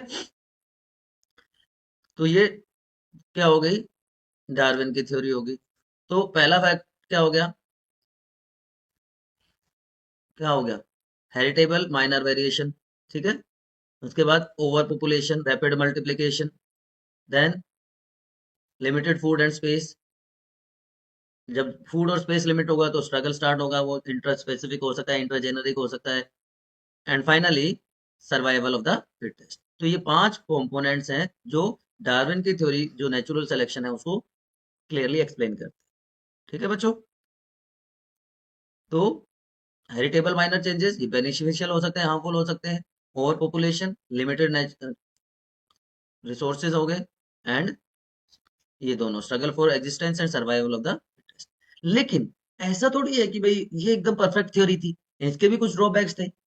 तो ह्यूगो डी वेरिस ने एक और थ्योरी दी जिसको म्यूटेशन थ्योरी कहा जाता है।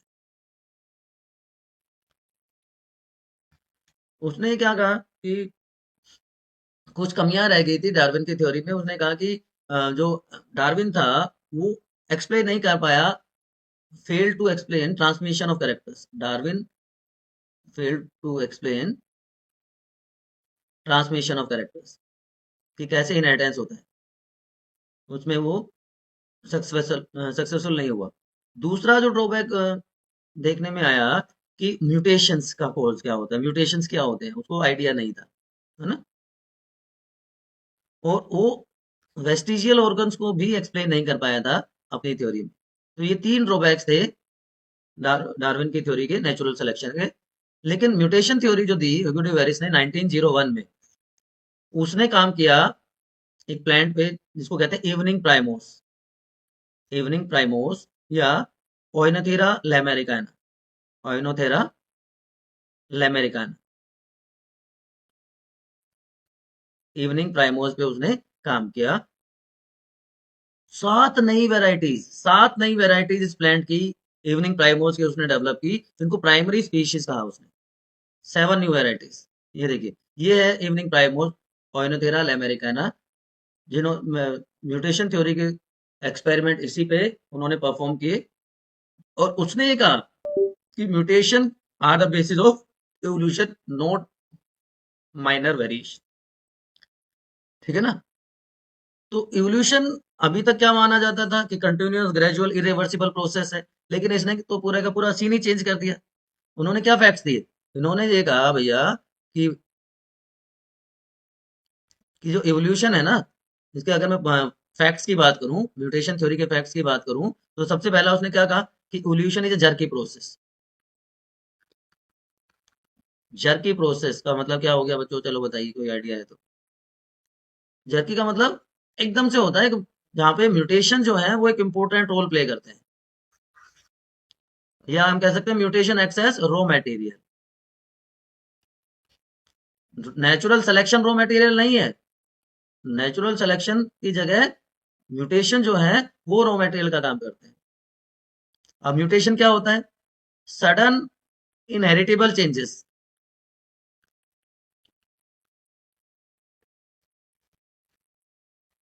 उनको म्यूटेशंस कह देते हैं। अब म्यूटेशंस कैन बी पॉजिटिव और नेगेटिव, वो अलग बात है, लेकिन जो पॉजिटिव म्यूटेशन होंगे वो सर्वाइवल एडवांटेज देंगे। जो पहला organism, first organism which show mutation are known as mutants. आपने स्पाइडरमैन देखी होगी ना, तो स्पाइडरमैन में इस तरह का दिखाया दिखाया गया ना उसको, उसमें वो म्यूटेशंस आ जाती हैं, उनको प्योर ब्रीडर्स भी कह सकते हैं।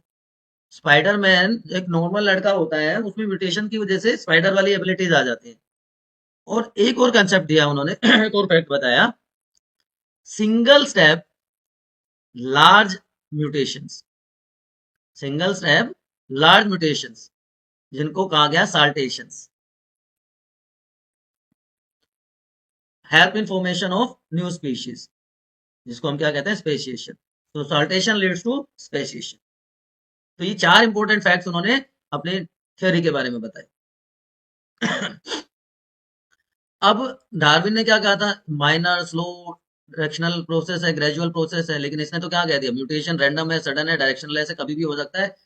और saltation leads to speciation, single step large mutations are known as saltations. और एनकोनशिप,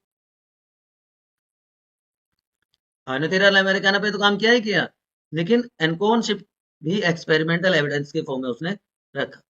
ठीक है, लेकिन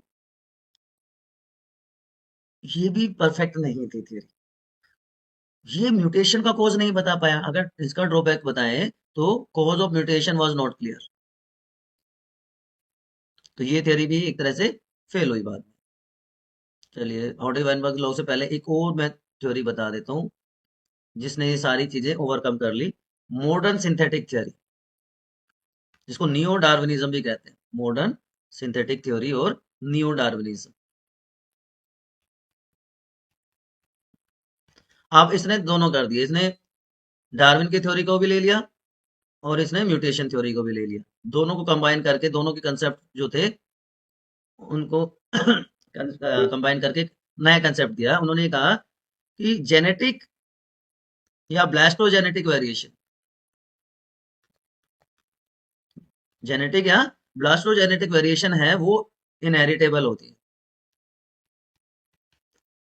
सारे के सारी, मतलब जेनेटिक जर्म सेल्स में जो चेंजेस होंगे वो ट्रांसमिट होंगे, सारे के सारे नहीं होते। तो जो जेनेटिक वेरिएशन है उसमें क्या आ जाते हैं, म्यूटेशंस आ जाते हैं, उसमें जीन माइग्रेशन आ जाता है, उसमें जीन रिकॉम्बिनेशन आ जाते हैं, जीन रिकॉम्बिनेशन आ जाता है, और उसमें आ जाता है जेनेटिक ड्रिफ्ट। ठीक, तो mutation, gene migration, genetic drift and genetic recombination. अब जो जेनेटिक वेरिएशन वाले जो पॉपुलेशन है उसमें नेचुरल सिलेक्शन ऑपरेट करता है। तो आगे ना दोनों दोनों कंसेप्ट आ गए, नेचुरल सिलेक्शन भी आ गया डार्विन का और म्यूटेशन के भी आ गए सारे।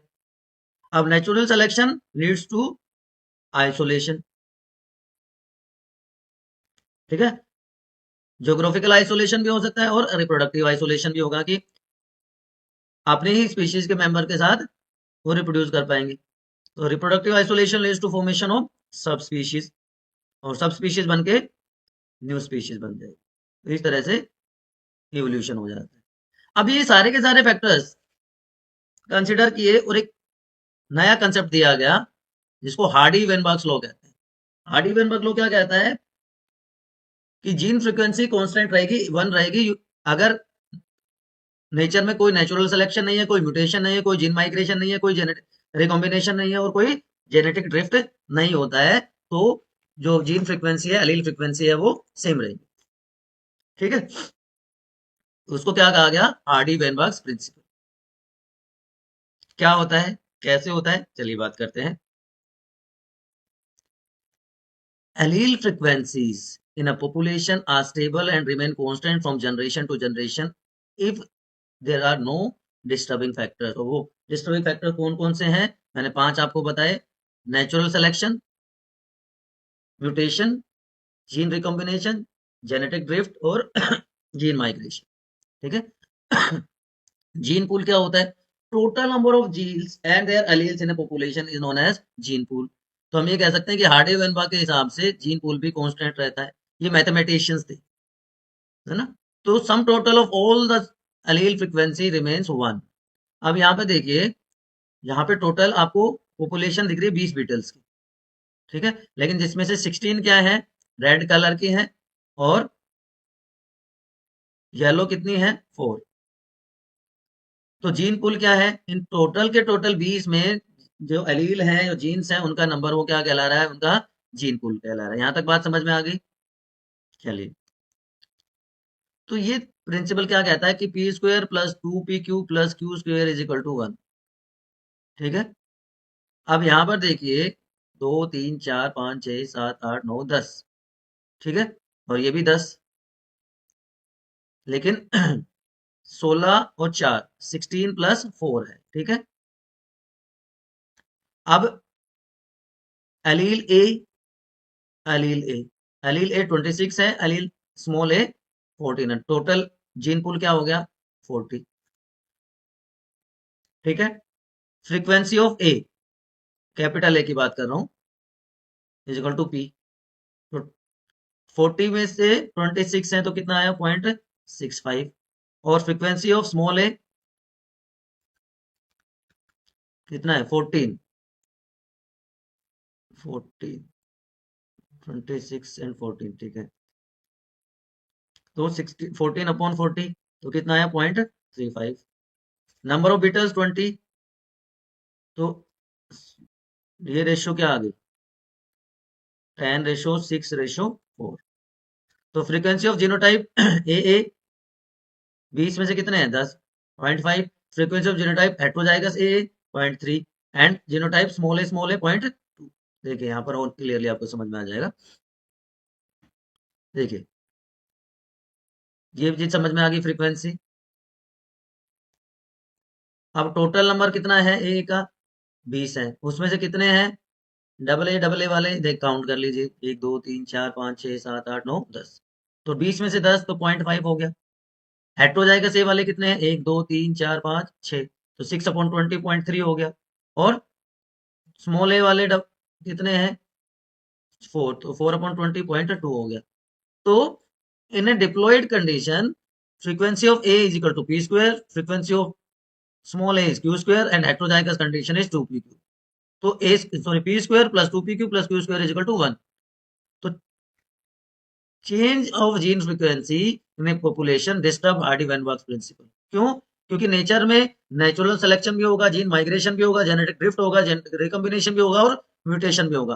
तो हार्डी वेनबर्ग लॉ सिर्फ आइडियल कंडीशन के लिए ही होता है, ना कि नेचुरल एनवायरमेंटल कंडीशंस के लिए, ठीक है बच्चों। अब फैक्टर्स कौन कौन से हैं जो अफेक्ट करते हैं हार्डी वेनबर्ग इक्विलिब्रियम को? तो 5 फैक्टर हैं, gene flow, genetic drift, mutation, genetic recombination, and natural selection. एक एक करके बात कर लेते हैं। चलिए, क्या बात करनी है बताइए। जीन माइग्रेशन, सबसे पहले क्या है, जीन माइग्रेशन। नाम से आपको पता चल रहा है क्या है जीन माइग्रेशन, कि जब एक स्पीशीज में से ऑर्गेनिज्म शिफ्ट करके चले जाएं दूसरी तरफ, तो वो क्या कहलाएगा, जीन का माइग्रेशन कहलाएगा, है ना। तो gene flow from one population to another population is known as gene migration. याद रहेगा कि ये स्पीशीज ए या पॉपुलेशन ए है, यहाँ पे 5 मेंबर्स हैं, ये पॉपुलेशन बी है, यहाँ पे 4 मेंबर्स हैं। तो यहाँ से एक मेंबर, एक ऑफस्प्रिंग यहाँ से चला गया यहाँ पे, तो क्या हो गया, यहाँ पे जीन्स का माइग्रेशन हुआ, तो पॉपुलेशन ए का नंबर कम हो गया, पॉपुलेशन बी का नंबर बढ़ गया। तो जहां से गया वो क्या कहलाएगा, एमिग्रेशन, और जहां पे गया वो क्या कहलाएगा, इमिग्रेशन। तो एमिग्रेशन की वजह से पॉपुलेशन का साइज डिक्रीज होता है, इमिग्रेशन की वजह से पॉपुलेशन का साइज बढ़ता है, ठीक है। अगर जीन माइग्रेशन मल्टीपल टाइम होता है तो एनसीईआरटी क्या कहती है, if gene migration occurs multiple time it is known as gene flow, है ना। जीन फ्लो अकर्स, तो ये क्या हो गया, जीन फ्लो हो गया, ठीक है, याद रहेगा। दूसरा क्या है, जेनेटिक ड्रिफ्ट। ड्रिफ्ट का मतलब क्या होता है, इसके लिए एक और वर्ड हम यूज करेंगे, वो आप लिख लीजिए, Sewall Wright effect. Reversible Wright effect कि सडन रैंडम चेंजेस अगर होते हैं जीन फ्रीक्वेंसी में, sudden random changes in gene frequency, वो क्या है, चांस फिनोमिनन है, चांस प्रोसेस है, कोई नेचुरल सिलेक्शन का इसमें रोल नहीं है, not by role of natural selection. ठीक है, ये स्मॉल आइसोलेटेड पॉपुलेशन में होता है, genetic drift occurs in small isolated population. ठीक है, दो एग्जांपल्स इसके आप ले सकते हो, स्मॉल आइसोलेटेड पॉपुलेशन के आप दो एग्जांपल ले सकते हो, एक को कहते हैं फाउंडर इफेक्ट और दूसरा कहलाता है बोटलनेक इफेक्ट। ठीक है ना founder and bottleneck effect. Small isolated population है, याद रखना आप। तो फाउंडर इफेक्ट क्या कहता है कि accidental gene flow causes change in gene frequency. तो कई बार ये फ्रीक्वेंसी इतनी चेंज हो जाती है कि न्यू सैंपल जो है पॉपुलेशन का वो डिफरेंट स्पीशीज बन जाता है। तो जो ओरिजिनल पॉपुलेशन जो ड्रिफ्ट होकर गई थी वो वहां के मेन मेंबर्स हो जाते हैं, और इसलिए इस इफेक्ट को फाउंडर इफेक्ट कहते हैं। कि ये देखिए एक स्मॉल पॉपुलेशन साइज था, यहाँ पे अलग अलग तरह के स्पीशीज थी, बीटल्स की दो स्पीशीज आपको दिखाई दे रही है ना, रेड एंड येलो। अब यहाँ से एक रेड वाली, क्योंकि पॉपुलेशन साइज ऑलरेडी स्मॉल था, एक यहाँ से चली गई। अब यहाँ पर जाके कंडीशन इतनी सुटेबल मिल गई कि शॉर्ट टाइम स्पेन में उसने अपना नंबर बहुत बढ़ा लिया, तो over the period of time ये डोमिनेट कर जाती है उस आइलैंड को। तो ये जो पॉपुलेशन थी जो ड्रिफ्ट होकर आई थी और यहाँ पे डोमिनेट कर गई, वो क्या कहलाएगी, फाउंडर, और इस इफेक्ट को क्या कह देंगे हम, फाउंडर इफेक्ट। ठीक है, याद रहेगा दूसरा क्या हो सकता है, दूसरा क्या है, बोटलनेक इफेक्ट। बोटलनेक क्या रहता है कि a large number of individuals, एक पॉपुलेशन में से बहुत सारे इंडिविजुअल्स अगर नेचुरल कैलेमिटी की वजह से डिस्ट्रॉय हो जाए, नेचुरल कैलेमिटी फ्लड की फॉर्म में हो सकती है, या एपिडेमिक की वजह से हो सकती है, या एनिमल्स की बात करें तो हंटिंग की वजह से हो सकती है, तो लार्ज पॉपुलेशन क्या हो गई, डिस्ट्रॉय हो गई। तो जो रिमेनिंग मेंबर्स होंगे उस स्पीशीज के, जो सर्वाइवर्स होंगे, वो क्या करेंगे वो पॉपुलेशन को रिप्रेजेंट करेंगे, वो ही पॉपुलेशन हो गई ना, तो और वो इंटरप्रेट करेंगे, उनमें रिप्रोडक्शन होगा और उसी से फ्यूचर जनरेशन की फॉर्मेशन होगी, नई पॉपुलेशन की। लेकिन यहाँ पे जीन फ्रीक्वेंसी चेंज हो जाएगी, है ना, जीन फ्रीक्वेंसी चेंज हो जाएगी, जीन पूल चेंज हो जाएगा। आपने देखा होगा सीजनल वेरिएशन आ जाते हैं कुछ ऑर्गेनिज्म के पॉपुलेशन में, हाउस फ्लाई जो होती है वो समर्स में ज्यादा हो जाती है, फिर विंटर्स में नंबर कम हो जाता है, या उल्टा होता है, बताइए मुझे।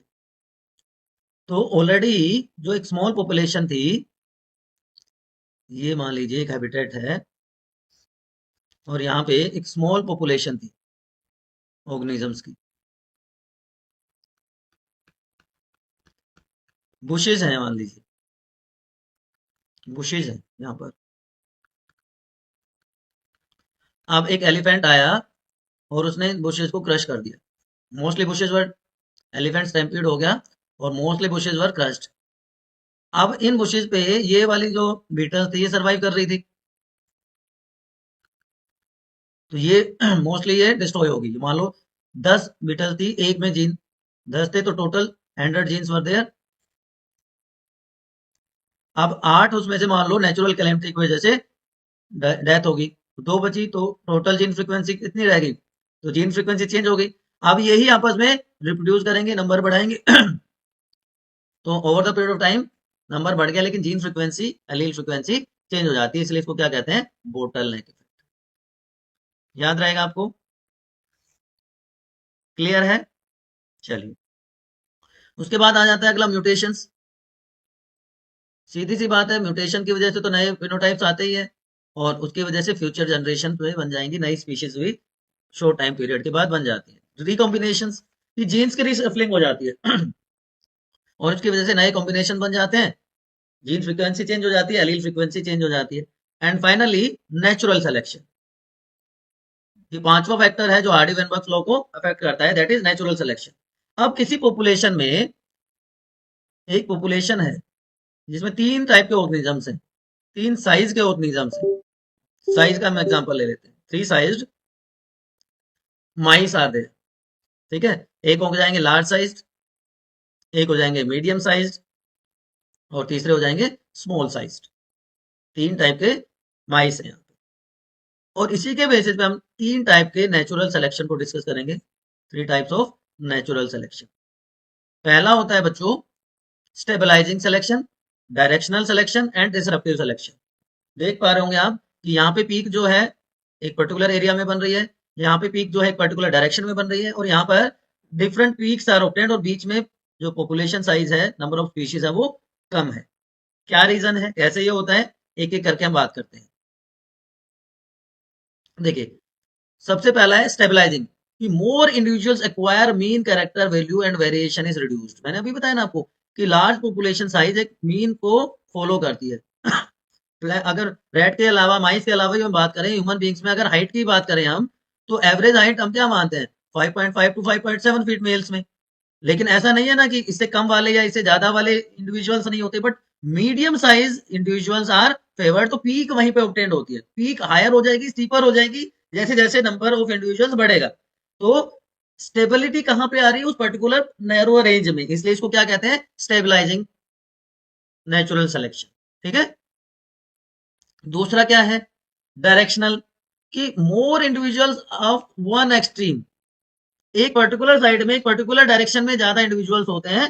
तो सॉरी, एनसीईआरटी क्या कहती है कि more individuals acquire value other than mean, कि मीन पोजीशन से ज्यादा में ऑर्गेनिज्म होते हैं।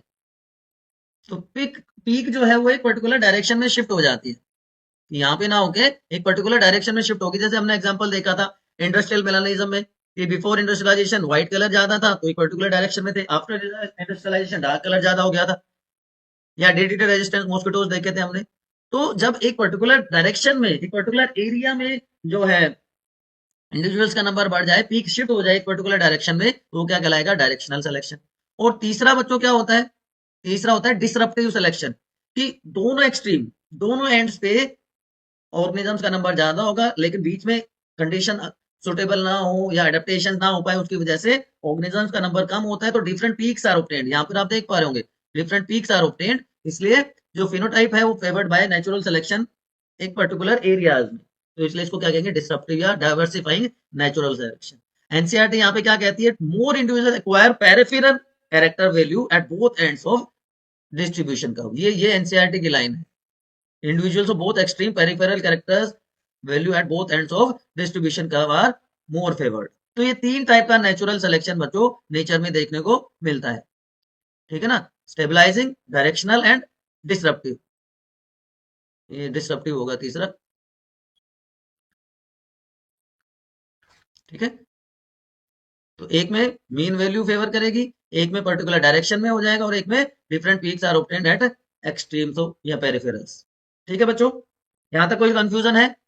अब लास्टली एक और टॉपिक जो काफी इंपॉर्टेंट भी है, थोड़ा सा लेंथी भी है, उसकी ओर बात कर लेते हैं। चलिए, ब्रीफ अकाउंट ऑफ इवोल्यूशन, जो मैंने आपको बताया था ना geographical time scale, geological time scale की हम जो बात कर रहे थे, वहां ये यहाँ पे आ जाएगा, उसकी हम बात कर लेंगे। तो जो टाइम स्केल है उसको अलग अलग किस में बांटा था हमने, पीरियड्स में बांटा था, ईरा में बांटा था। ईरा, पीरियड और इपोक, ये तीन वर्ड हमने यूज किए थे। चलिए, तो क्या होता है कैसे होता है ये अब सारा डिस्कस करते हैं। जॉर्ज क्यूवियर जो था, मैंने स्टार्टिंग में बताया था, फादर ऑफ मॉडर्न पैलियोंटोलॉजी, और इंडिया में बीरबल साहनी, है ना। तो स्टडी को, फॉसिल्स को डिफरेंट रॉक्स की लेयर में स्टडी किया जाता है, तो उसके बेसिस पे उसको तीन मेजर टाइम सेगमेंट्स में डिवाइड कर दिया गया था। और उसमें जो पहला पार्ट है ईरा, चार मेजर इराज होते हैं, प्रोटेरोजोइक ये वाला, ठीक है। उसके बाद पैलियोजोइक, मीसोजोइक एंड जो मॉडर्न चल रहा है दैट इज सीनोजोइक इरा। तो चार इराज हैं, इन इराज को फर्दर पीरियड्स में डिवाइड किया गया है, और पीरियड्स को उसके आगे इपोक में डिवाइड किया गया है।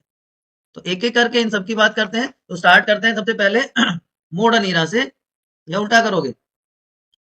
चलो प्रोटेरोजोइक से उल्टा से स्टार्ट कर लेते हैं। जो सबसे पुराना है उससे बात कर लेते हैं। तो फर्स्ट लाइफ सेलुलर लाइफ जो अपीयर हुई थी 2000 मिलियन ईयर्स, है ना, फर्स्ट लाइफ। इसमें ऑक्सीजन अपीयर हो गई थी, रिड्यूसिंग से ऑक्सीडाइजिंग एटमॉस्फेयर हो गया था, क्योंकि फोटोसिंथेसिस स्टार्ट हो गया तो लाइट रिएक्शन में ऑक्सीजन वाज रिलीज, और कॉम्प्लेक्सिटी बढ़ रही थी, यूनिसेलुलर से मल्टी सेलुलर ऑर्गेनिज्म की फॉर्मेशन स्टार्ट होगी। ठीक है, तो यहाँ तक कोई कंफ्यूजन है? प्रोटीरोजोइक एरा सबसे पहला जहाँ पे सेलुलर लाइफ फॉर्म अपीयर होने लगी। ठीक है, आप इसमें 6 पीरियड्स आपको देखने को मिलते हैं। इसमें कौन कौन से हैं? सबसे पहले आता है, कौन सा आता है? कैम्ब्रियन। कैम्ब्रियन, ऑल इनवर्टिब्रेट्स, सारे के सारे इनवर्टिब्रेट फाइला इसमें डोमिनेट करते हैं। ट्राइबोलाइट्स, फोसिल्स ऑफ आर्थ्रोपोड्स, ट्राइबोलाइट्स डोमिनेट किया, फोसिल्स हैं आर्थ्रोपोड के ट्राइबोलाइट्स। ठीक है, या प्रिमिटिव आर्थ्रोपोड आप कह सकते हैं। उसके बाद आता है Ordovician. Ordovician is known as origin of vertebrates, origin of vertebrates. Silurian age of या origin of jaw fish, jaw fish. Devonian period, age of fishes, वहां पे जॉ फिश थी, यहाँ पे बाकी सारे फिशेज आ जाते हैं। Carboniferous amphibians, age of amphibians and origin of winged insect. Permian, Permian, यहाँ पे ट्राइबोलाइट एक्सटिंक्ट हो गए थे, extinction of trilobites and origin of mammals, origin of mammals like reptile, mammals नहीं, ऐसे रेप्टाइल जो मैमल के जैसे दिखते थे। तो ये बात होगी हमारी पैलियोजोइक ईरा की। ठीक है बच्चों, तो 500 मिलियन ईयर पहले जब इनवर्टिब्रेट्स की फॉर्मेशन हुई, और 450 मिलियन साल पहले फर्स्ट लैंड प्लांट्स अपीयर हो गए। आर्थ्रोपोड्स ने डोमिनेट किया 400 मिलियन साल पहले, और ये इंपॉर्टेंट पॉइंट है यहाँ पर, ये याद रखना है आपको, जोलेस फिशेज वर इवोल्व्ड। यहाँ पे मैंने शॉर्ट में आपको बता दी थी सारी चीजें, है ना। जोलेस फिशेज सिल्यूरियन पीरियड में, तो jawless fishes 350 million year ago आई। इसमें lobe fins would move on land and go back to the water. तो ये फर्स्ट एम्फीबियंस कहा गया, या इनको ancestor of modern day frog and salamanders कहा गया, किनको? लोब फिन्स को। और ये 325 million year old lobe fins coelacanth is still alive. तो 1938 में सिलियंथ को कैच किया गया साउथ अफ्रीका में, जो कि पहले माना जाता था कि ये एक्सटिंक्ट हो गई है। तो सिलियंथ आपको याद रखना है, इंपॉर्टेंट है बच्चों। ठीक है ना। उसके बाद, उसके बाद किस पे आ जाते हैं? 320 million years ago few plants वर एग्जिस्टेड। एम्फीबियन रेप्टाइल्स में वो लोग हैं, जो उनके एग के शेल थे वो ठीक होते चले गए, जिससे वो सन में ड्राई नहीं होते थे। जाइंट फर्न्स, जिनको टेरिडोफाइट्स कहते हैं, वो आ गए थे, लेकिन वो रेस्ट्रिक्टेड था उनका डिस्ट्रीब्यूशन भी। उसके बाद Mesozoic era, age of reptile and angiosperm. 3 periods हैं इनके, ट्राइसिक, जुरासिक, क्रिटेशियस। ये जुरासिक तो सबको याद होगा, जुरासिक पार्क मूवी आई थी, इसलिए सबको याद होगा। डायनासोर्स, है ना। Triassic, origin of mammals and dinosaurs, mammal plus dinosaur, इनका ओरिजिन हो गया था इस पीरियड में, Triassic period. Jurassic, dinosaur dominate कर रहे थे, जुरासिक पीरियड इसलिए कहा गया उसको। और क्रिटेशियस क्या? इसमें mass extinction, nearly 65 million years ago mass extinction of किसका? डायनासोर्स। एकदम से गायब हो गए डायनासोर्स, पता ही नहीं चला। और यहाँ पे क्रिटेशियस पीरियड में ही जो प्लेसेंटल मैमल्स हैं और मॉडर्न बर्ड्स हैं, उनका ओरिजिन हो गया। Placental mammals and modern birds, ये इवोल्व हो गए। ठीक है बच्चों, ये आपको याद ही रखना पड़ेगा, इसमें कोई बहुत ज्यादा हार्ड एंड फास्ट नहीं, सिस्टमेटिक आप सीक्वेंस वाइज चलेंगे तो इजीली चीजें याद हो जाएंगी। तो 200 मिलियन ईयर पहले क्या हुआ? लैंड रेप्टाइल्स जो वाटर में जाते थे, वो फिश लाइक रेप्टाइल्स, इक्थियोसोरस जैसे ऑर्गेनिज्म में कन्वर्ट हो गए। लैंड रेप्टाइल्स क्या हो गए? डायनासोर थे, ये आपको दिख रहा है। अलग अलग एग्जाम्पल्स हैं डायनासोर्स के। कुछ फास्ट रनर्स थे, कुछ आग निकालते थे, आपने देखा है कुछ मूवीज वगैरह में। ये देखिए अलग अलग टाइप के डायनासोर्स, है ना। ये एग्जाम्पल्स आप एक आध याद रख सकते हैं, सारे के सारे याद रखने की जरूरत नहीं है। जो लार्जेस्ट डायनासोर थे वो 20 फीट हाइट में थे, और इन्हीं से फिर टूथ बर्ड्स का इवोल्यूशन, वही देखिए कितने बड़े बड़े। सीनोजोइकेरा, ये है हमारे काम का, age of mammals and angiosperms, या इसको क्या कहते हैं, golden age of mammals and angiosperm. Tertiary and Quaternary, दो पीरियड्स हैं, लेकिन इनके इपोक भी बहुत हैं अगर आप डिस्कस करना चाहें तो। टर्शरी पीरियड के पांच पांच इपोक होते हैं, और क्वार्टनरी के दो इपोक हैं, Holocene and Pleistocene. Holocene and Pleistocene, ठीक है। होलोसीन में कौन डेवलप हुआ था, Cro-Magnon and modern living man. Cro-Magnon and modern living man. और प्लियोस्टीन में आ गए थे होमो इरेक्टस। अभी आगे हम डिस्कस करेंगे ह्यूमन एवोल्यूशन में, होमो इरेक्टस आ गया था। यहाँ पर अगर बात करें अलग अलग इपोक की, तो इसमें सबसे पहले आ जाएगा पैलियोसीन, जहाँ पे पहला प्राइमेट आया, फर्स्ट प्राइमेट। उसके बाद आ जाएगा इओसीन, जहाँ पे फर्स्ट हॉर्स आया। उसके बाद आ जाएगा Oligocene, third one is Oligocene, first monkey and apes, monkey and apes. उसके बाद आ जाएगा बच्चों, fourth one will be Miocene. Miocene में आ जाएगा आपके Dryopithecus and Ramapithecus, Dryo and Ramapithecus. And lastly Pliocene, जिसमें ऑस्ट्रेलोपिथिकस डेवलप हो गए थे, ऑस्ट्रेलोपिथिकस। तो ये पांच इपोकोज होते हैं, पीडी पीईडीएमपी, पीईडीएमपी, ठीक है। तो ये सीक्वेंस आपको याद रखनी है। तो सिनोजोइक इरा के मेन इवेंट्स, 65 मिलियन ईयर्स पहले डायनासोर गायब हो गए, कहाँ चले गए पता नहीं चला। ऐसा कहा जाता है कि क्लाइमेटिक कंडीशंस ने एक इंपॉर्टेंट रोल प्ले किया, और कुछ कहते हैं कि वो बर्ड्स में इवॉल्व हो गए। इसी टाइम पीरियड में फर्स्ट मैमल अपीयर हुए, जिनके फॉसिल स्मॉल साइज के हैं। इन साउथ अमेरिका ऐसे मैमल जो हॉर्स के जैसे थे, हिपोपोटामस के जैसे थे, वो इवॉल्व हुए। और कॉन्टिनेंटल ड्रिफ्ट की वजह से जब साउथ अफ्रीका ने नॉर्थ अमेरिका को ज्वाइन किया, तो इनको ओवरबर्डन कर दिया नॉर्थ अमेरिकन फौना ने, वहां के एनिमल्स ने, कॉन्टिनेंटल ड्रिफ्ट की वजह से। साउथ अफ्रीका में ये जो थे, कॉन्टिनेंटल ड्रिफ्ट के बाद और ऑस्ट्रेलियन मार्supial सर्वाइव कर गए, क्योंकि वहां पे कंपटीशन नहीं था दूसरे मैमल्स का। ये आपका एनसीईआरटी का डायग्राम है ना। ये आपका एनसीईआरटी का डायग्राम है, सारे में Carboniferous, Permian, Triassic, Jurassic, Cretaceous, tertiary, quaternary, ये सारे मैंने आपको एक एक करके बता दिए। Silurian, Devonian, Carboniferous, Permian, Triassic, Jurassic, Cretaceous, tertiary, quaternary. तो ये प्लांट का इवोल्यूशन है। इधर इधर आपको एनिमल्स के बारे में पता चल रहा है, ये प्लांट्स का है, और साथ साथ मैंने एनिमल्स का भी आपको बता दिया। कोई कंफ्यूजन, कोई किंतु परंतु है तो प्लीज आप पूछ लीजिए। अब लास्टली बच्चों इस चैप्टर में हम बात करते हैं ह्यूमन इवोल्यूशन की, origin and evolution of man, कि कैसे ह्यूमन बींग्स का इवोल्यूशन, मंकी से इंसान कैसे बना, मॉडर्न मैन कैसे बना, है ना। एक एक करके जो स्टेजेस हैं उनकी हम बात करेंगे, उनके क्या मेन फीचर्स थे, क्या स्पेशलिटीज थी, उनकी हम बात करेंगे। तो सबसे पहले हम स्टार्ट करते हैं सबसे प्रिमिटिव से, कि ड्रायोपिथिकस और रामापिथिकस।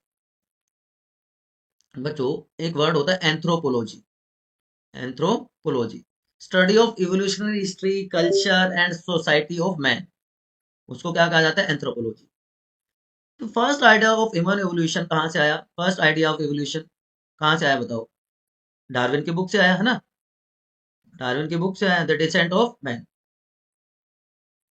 डिसेंट ऑफ मैन से। अब 15 मिलियन ईयर्स को पहले ड्रायोपिथिकस और रामापिथिकस आए, जो हेयरी थे, गोरिल्ला और चिंपैंजी की तरह चलते थे।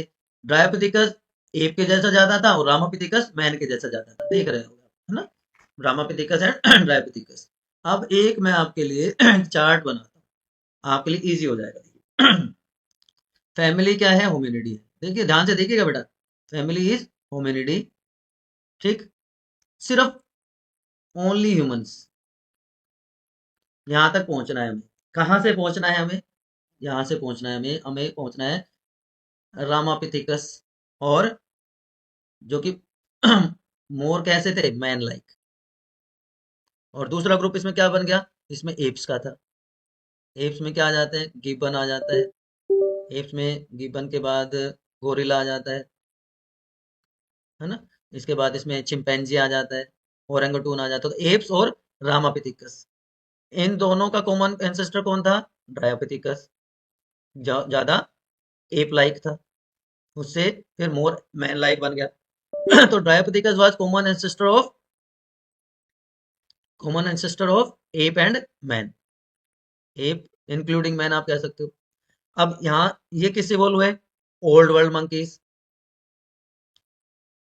तो ओल्ड इनका एक कॉमन एंसेस्टर था, किसका, common ancestor of old world monkeys plus app plus humans, है ना। वो किससे बोल हुए, इससे एक चैन क्या बन गए थे, न्यू वर्ल्ड मंकीज। पूरा सीक्वेंस आपको याद आ जाएगा। और ये कहाँ से डेवलप हुए थे, मैं थोड़ा सा कलर चेंज कर लेता हूँ जिससे आपको थोड़ा सा फैसिनेटिंग शायद लगे। इनका जो कॉमन एंसेस्टर था उसको क्या कहा गया, टारसोइड एंसेस्टर। ठीक है, टारसोइड एंसेस्टर। इस टारसोइड एंसेस्टर से प्रिमिटिव प्राइमेट्स बने। प्रिमिटिव प्राइमेट्स, प्रिमिटिव प्राइमेट्स के लिए एक वर्ड यूज किया गया, उनको क्या कहा गया, प्रोसिमियंस।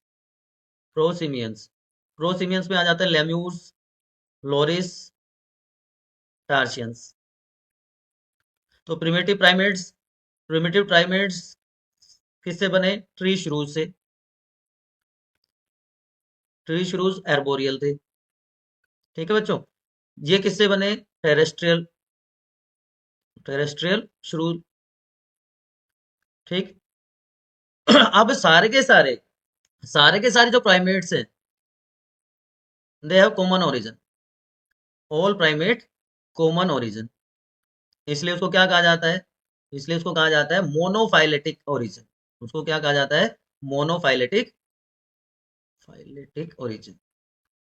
ठीक है बच्चों। अब फैमिली होमिनिडी थी जो बाइपीडल लोकोमोशन शो करती थी या करती है अभी भी। बाइपीडल लोकोमोशन है।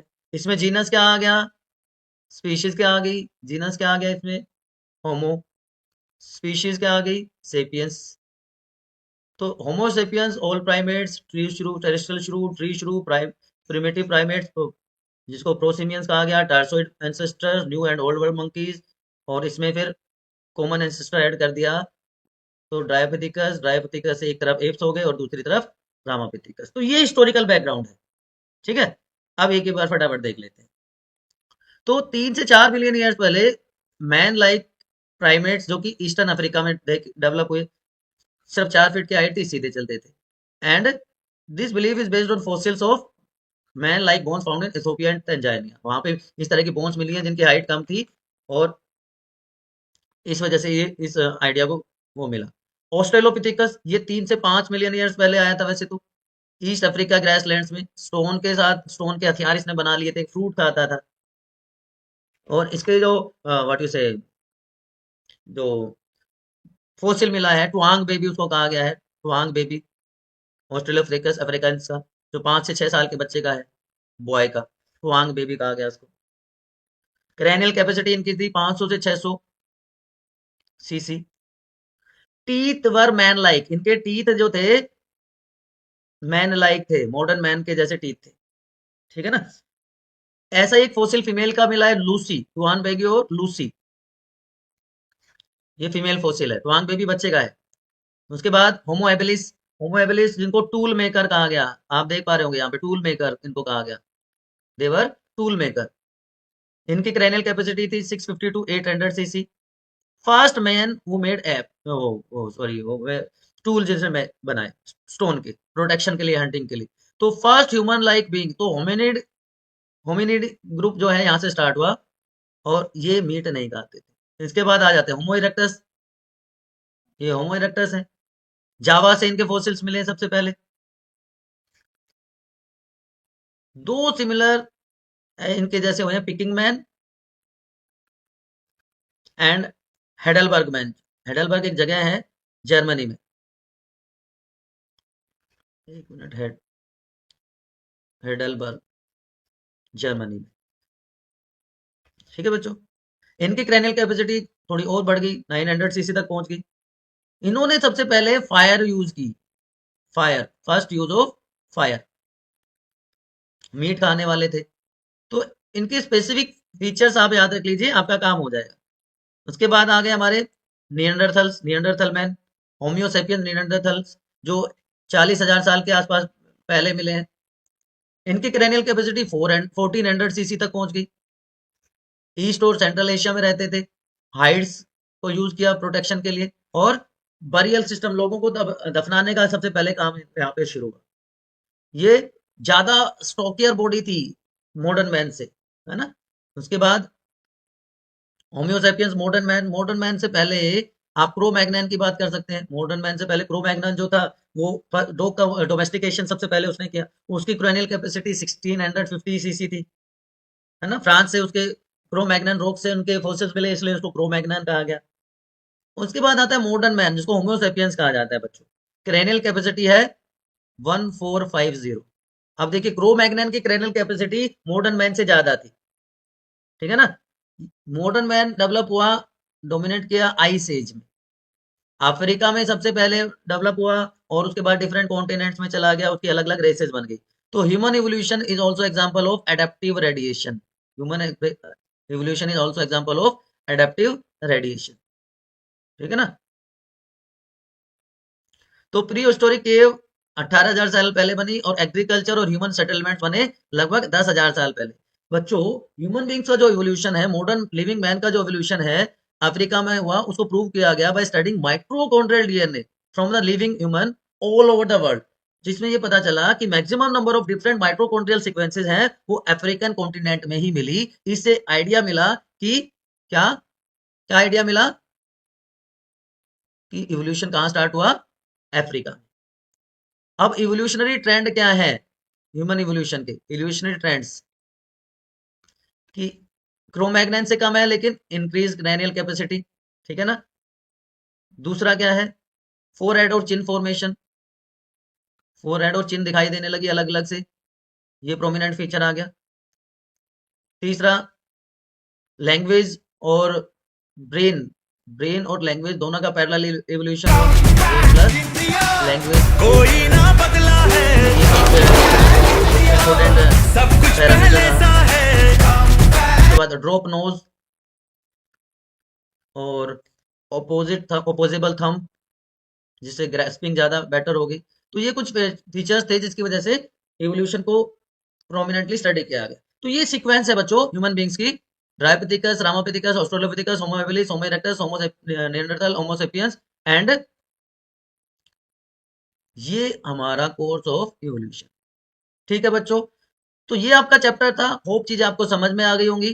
कोई भी कंफ्यूजन है, आप अपने स्टडी डेस्टिनेशन बायोनीति पर आइए और पूछ सकते हैं। ये अंतिम युद्ध की लड़ाई अपने निर्णायक मोड पर आई है। अगर आप यहाँ पर नए हैं तो चैनल को सब्सक्राइब कीजिए, लाइक शेयर कमेंट कीजिए,